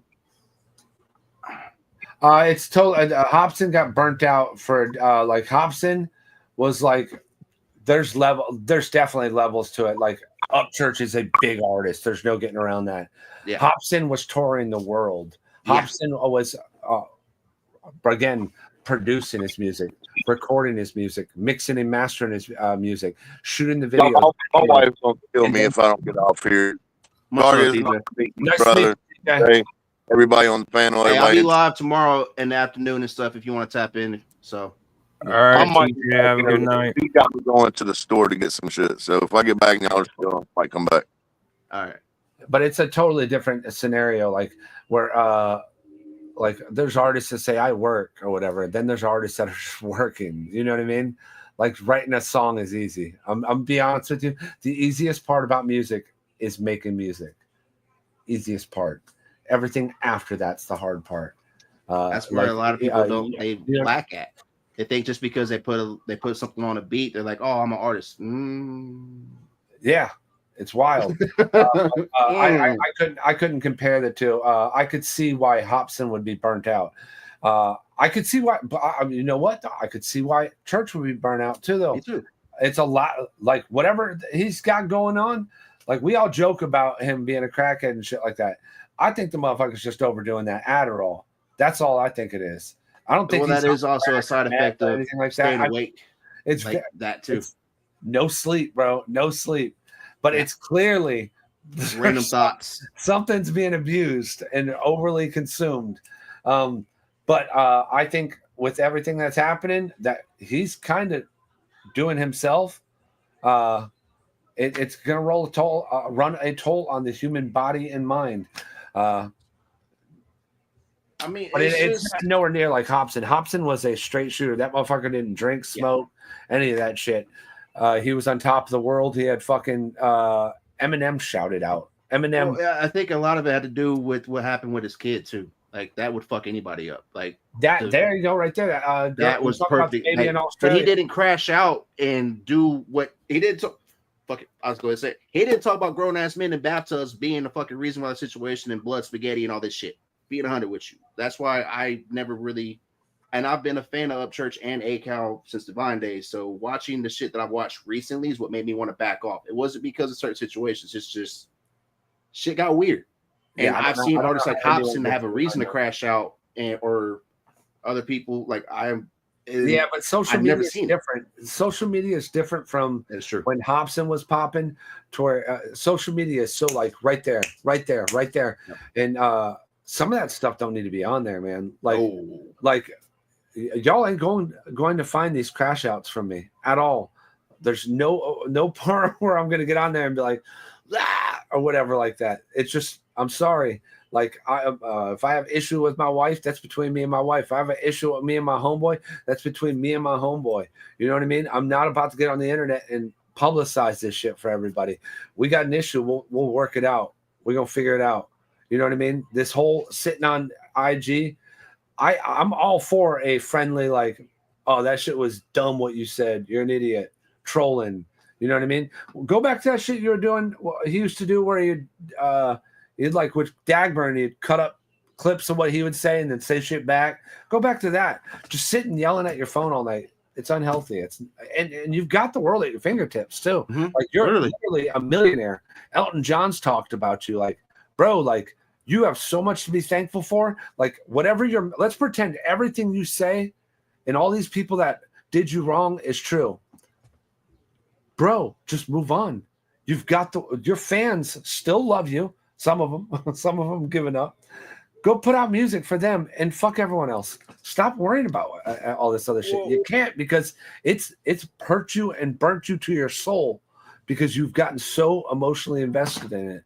And every time you come out to swing, that acts like you're just about to chop down the tree. It just bounces right off, and you're like, "Oh, I look like a fucking idiot." And it's making it worse. Instead, blames everybody else instead of saying that.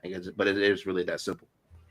Like, but it's again, we say it's that simple, but we're not them people. But we're just speaking from experience on.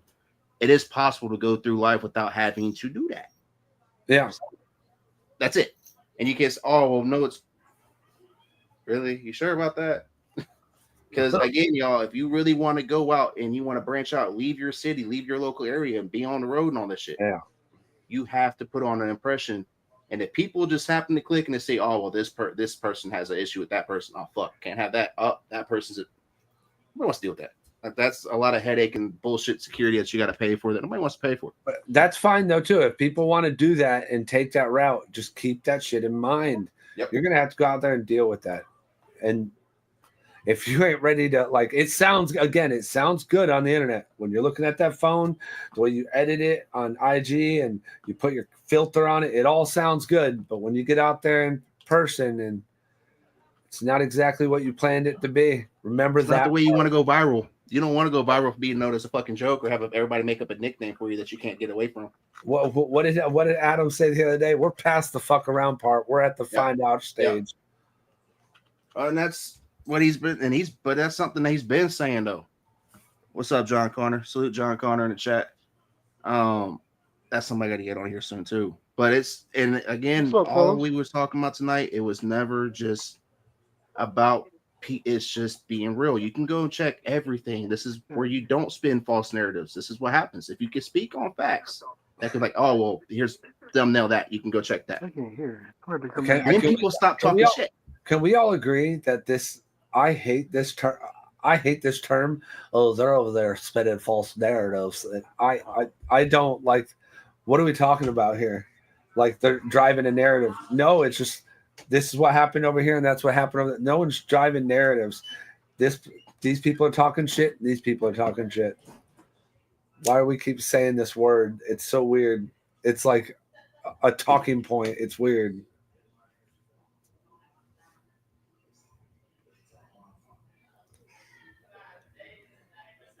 I don't hear y'all. Oh no, Jay froze. Not good. Yeah, he froze the hell up, man. He's in freeze mode. Yeah. Mr. Freeze hit him. You got that Tesla Wi-Fi. I was gonna say that Dollar General, as Colt would say. Go get your Colt merch anyways. And your banjo. Mr. Darren. Yep.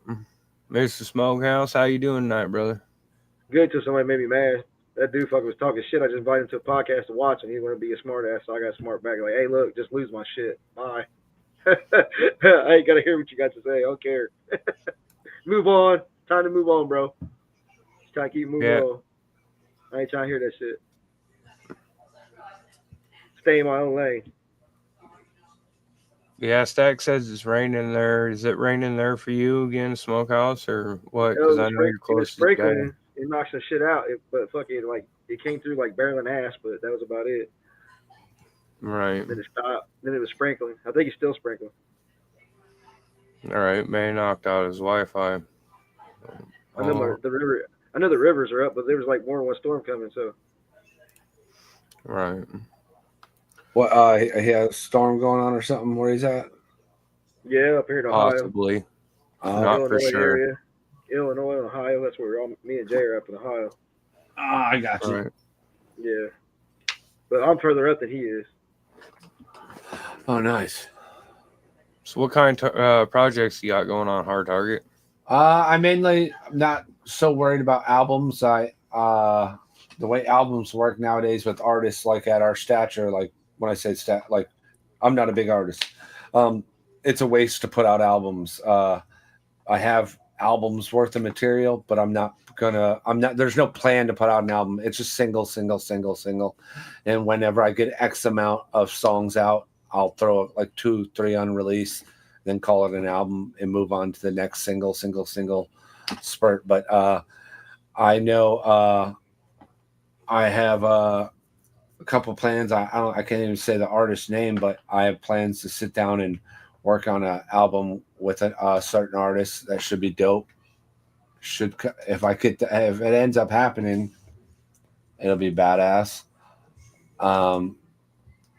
So you find that it's better putting out singles. Do you use like CD Baby, or like what do you use to put out singles? Or are you just doing it off your own organic, following? Organic following, but I use a distribution company, like a digital distribution. If you ever heard of like TuneCore, DistroKid, same concept, but it's a company called Command Shift. It's started by a good friend of mine, an incredible artist too, Sonny Bama. I upload them to there, but what the fuck was that? Yeah, singles. If you got kids, yeah. Okay, if you buy your kid 10 gifts and give them to him today, he's going to be really excited, right? Right. Now, after a couple hours, you're going to see your kid in the corner playing with 1 or 2 of those gifts, and the other one's just sitting on the floor somewhere, right? Right. He's going to find the ones he likes. He's not going to be playing with all 10 simultaneously running. Okay. Now, if you buy those 10 gifts and give him 1 today, he'll be very happy, right? Right. Then next week, if you give him another one, he'll be very happy, right? Right. Same concept. If you give to him 1 at a time, each song has its time and spotlight and moment to create its own motion. Exactly. Instead of giving it going, okay, this is a great song. Like this could be the best song to you out of the 10 songs, but they like this song. This song doesn't exist no more. You give it to them that 1 week or whatever, or however, whatever your time period in between the single releases is, that one song that you think is the best. Now it's got the opportunity to your fan base to grow legs, and not all of them do. If you like making music and you create it at a certain speed, I don't know if that's the right word to say. Like I create music every day. Like every day I'm recording. I've forgotten about more songs than probably some of these rappers have in their whole entire catalog. That I if people remind me about, and I'm like, oh fuck, I forgot I did that, and it's unreleased on my computer. So like I could continue to put it out, and again, everything's in house, and I'm not spending any money. Only thing I'm spending is time. So I drop a song every 2 weeks, and then sometimes more with all the features I do for artists. So hard target. Do you figure like you get like 10 of your singles together, and then do you put them together and do an album, or do you just not even worry about that part? Oh my fucking god! I will, dude. Hey, hold up, real quick. I ain't trying to be rude. Triple T and Dagburn are really on live right now, fighting. Like fist fighting? Yes. Huh? What? No. Yes. I'm looking at this right now. I wasn't trying to interrupt you. Just what the fuck, dude? Was it on YouTube or? Yeah. Let's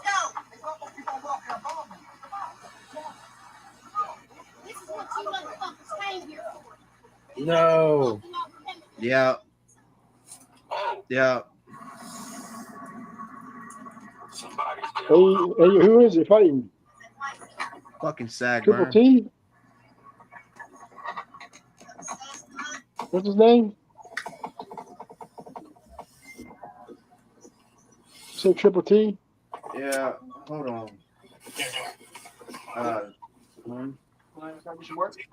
Zilla really wants to jump on real quick with us. No. I just had to see if that shit was really fucking happening or not. Triple T. Johnny God was here, lit up the cigarette. What are you doing, Johnny? What are you gonna do? I'll tell you what. What are you gonna do? Smack you with fucking breeze. That's what I would do. That's exactly what I do. You come here for the trouble. Come here for the trouble. Come here for Oh the my trouble. fucking god, dude. Oh, he hit him.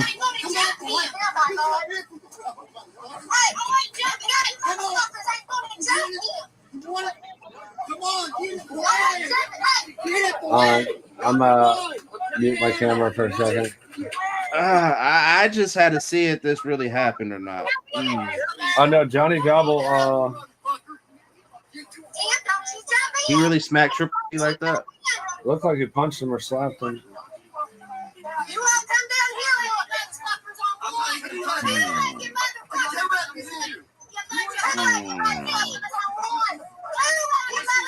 That was crazy to see, man. I just had to see that. I usually don't do that in the middle of the podcast, but I just had to see that shit with my own eyes. Whatchamacallit, I won't lie to y'all. I will finish answering whatchamacallit. Yes, after I drop X amount of singles, I'll group a bunch of those tracks together, throw a couple extra songs that I'm not going to do videos to, and release it as a full project. But for the most part, my mission is, my objective is only to put music out, consistently put it out. I'm not worried about going viral. I'm not worried about getting like waking up and having millions of views. If that happens, that's awesome. But my objective is to put out music to the fans I have, and they stream it. Whatever comes to that happens. I am blessed position to say this is my job. I'm able to pay my bills off it. Very thankful for it. Anything more out of that, I'd just be a great human. I've got a wonderful life, but I love creating music. So to me, this isn't a job. Mr. Zilla, what's up, man? I know you've been wanting to actually. Do you have something that you want to work on with Target? I know you wanted to talk with him. I seen you in the chats a couple times. Bro, I would always work with Target, man. He knows it. But I think Target's a god. bro, Zilla's one of the people where I go like this. You know, I'd like to know the person prior. I know Zilla. You send me a song, I'll rap on it, bro. I got nothing but love for you, brother. And I love your music too, bro. I've been hearing them play it on Chops because I remember we did them shows with the Seth on the Seth. Yeah, my second biggest show was with you, bro. Oh wow, that's where I met you. Remember? Yeah. We went to the MC and shit, and that shit was weird. And we was like, "What the fuck?" Bro, that oh, don't worry. You did a dance with some corn liquor that night. You went to sleep. We protected you though. No worry. That sounds about like a lot of my nights when I'm out on the road. It was intense. You somewhere and people got to stand around me like, "Yo, make sure you don't get robbed." It's always good though, man. You're always in the safe of it, like you know what I'm saying. You keep it safe, though. Bro. I just can't drink like I used to, bro. I used to. Except that raggedy ass fucking bus y'all made me drive. You remember the Benz? The what? The Benz bus, the van. Yeah, no, that was an RV, wasn't it? Oh no, it was the black one. I think it was Buddy that got charged for the red rum. You remember? Oh wow, you're talking about that's where we met Frank Thompson. You know that, right? Yeah. I still talk to him to this day. I didn't realize you were on that show. I met you. I thought I met you on the Seth Anthony. No, you met me with Buzz. Buzz brought me out there, and we was in Arkansas or some shit. Oh yeah, now I know what you're talking about. Yeah, bro, you know what's crazy? I won't get too deep into it. That dude called me from being locked up and was like telling me all the shit, like all what happened. It is wild what happened to that dude or what he did. I don't want to say too much on the internet, but goddamn, we went to his house. That shit was crazy. That's all I'm gonna say about that. Yeah. When he started speaking, because I heard about it through word of mouth. I took the camera off there.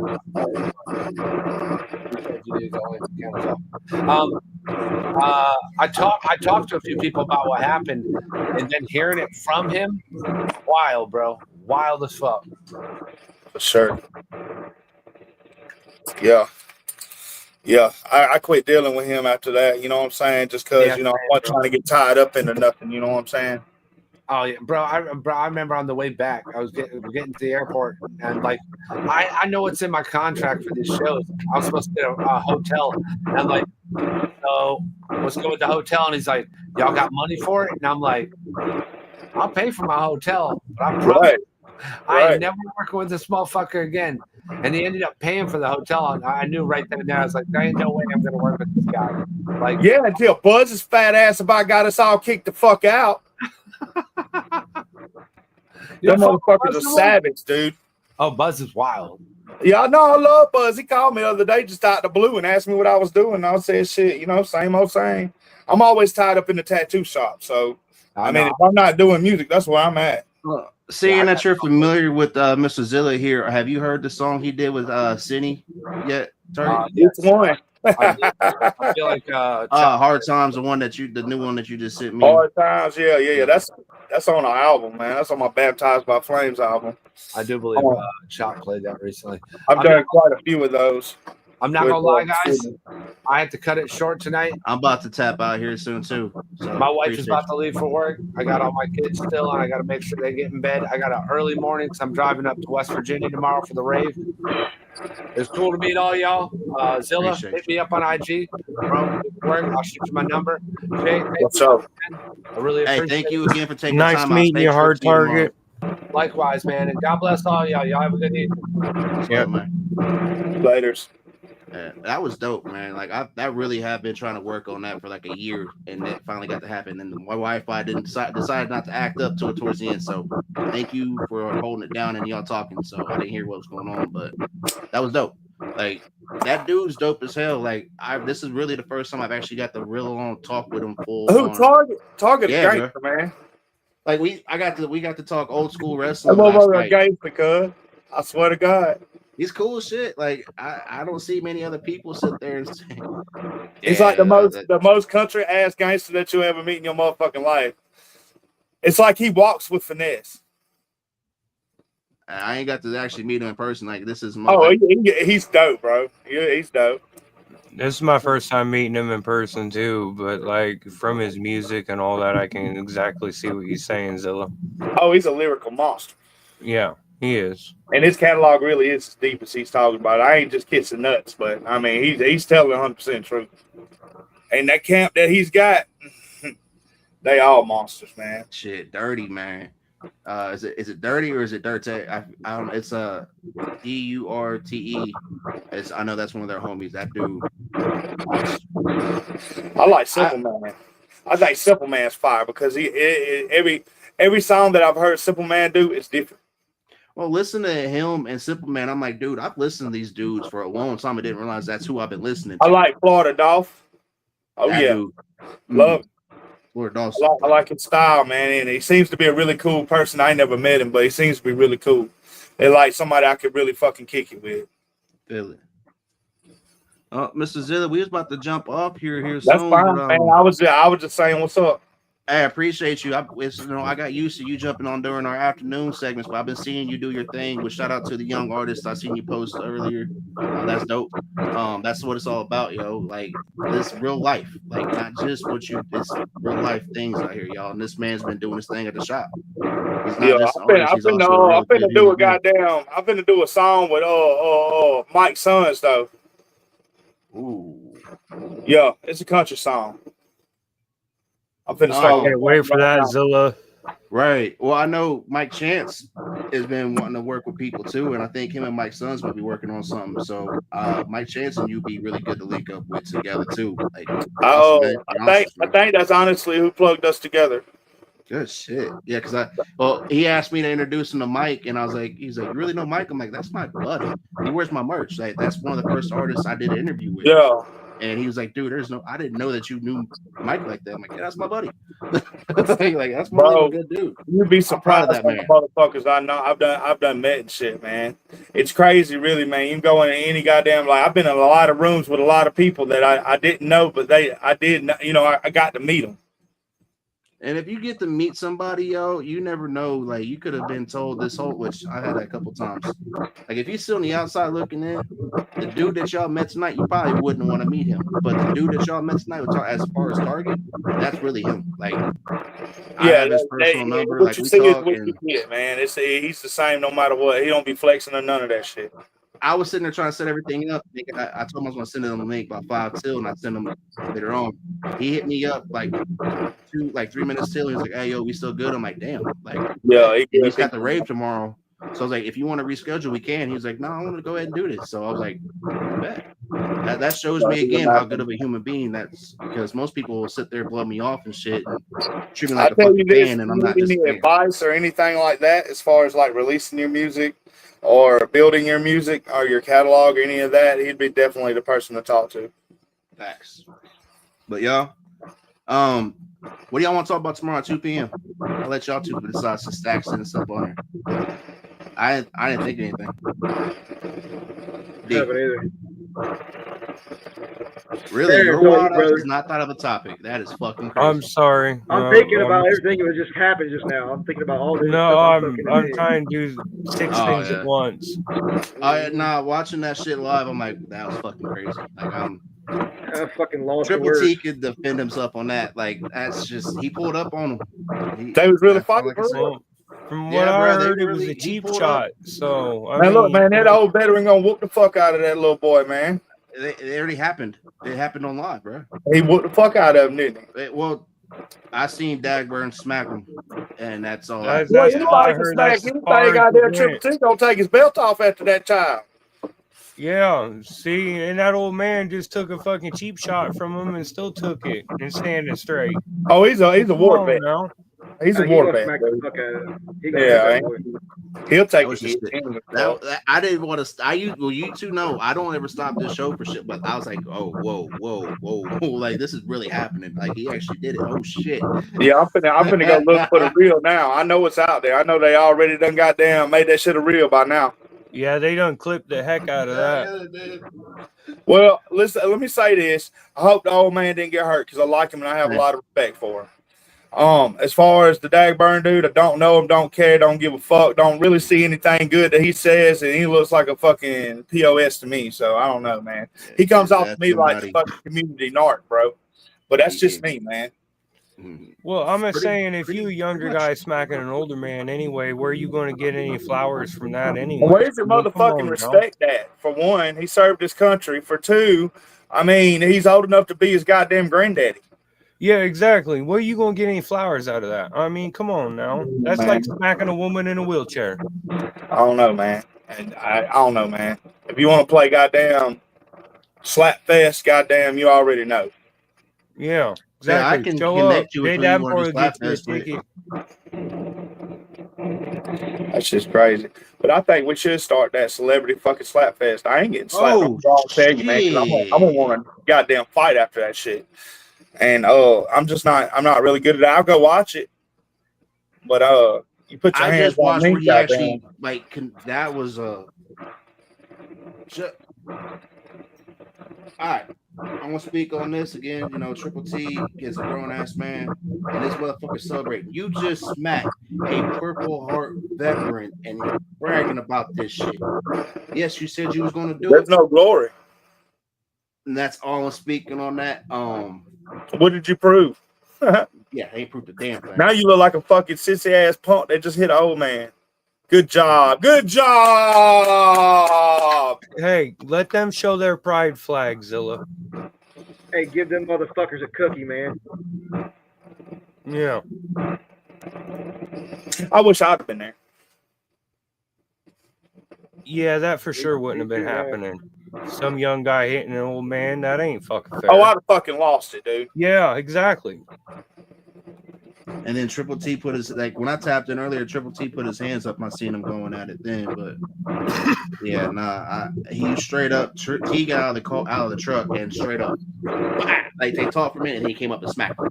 Yeah, but he ain't got no business out there. Damn, man. Look, man, you gonna fuck around and hurt yourself out here, man, doing some crazy shit. He ain't had nothing to prove either.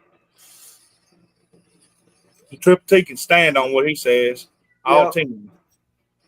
That goes back to like when Joe Stiggs showed up on Lust with no shoes on. Look, man, I don't know Lust, man, but I know Joe, and you don't want it, man. Nah, and that's that's kind of what we talked about earlier. And then y'all heard Target say earlier. Joe a Georgia boy, man.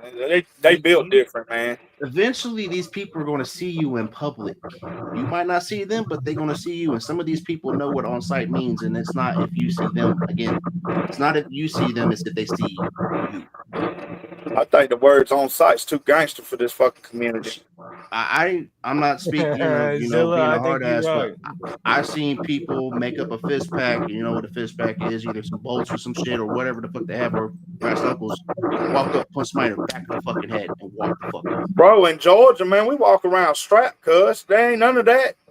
It ain't none of that. Half of us got to have our hands to work. What you mean? And then, that too. Or somebody come up out of nowhere, just straight up knife, boom.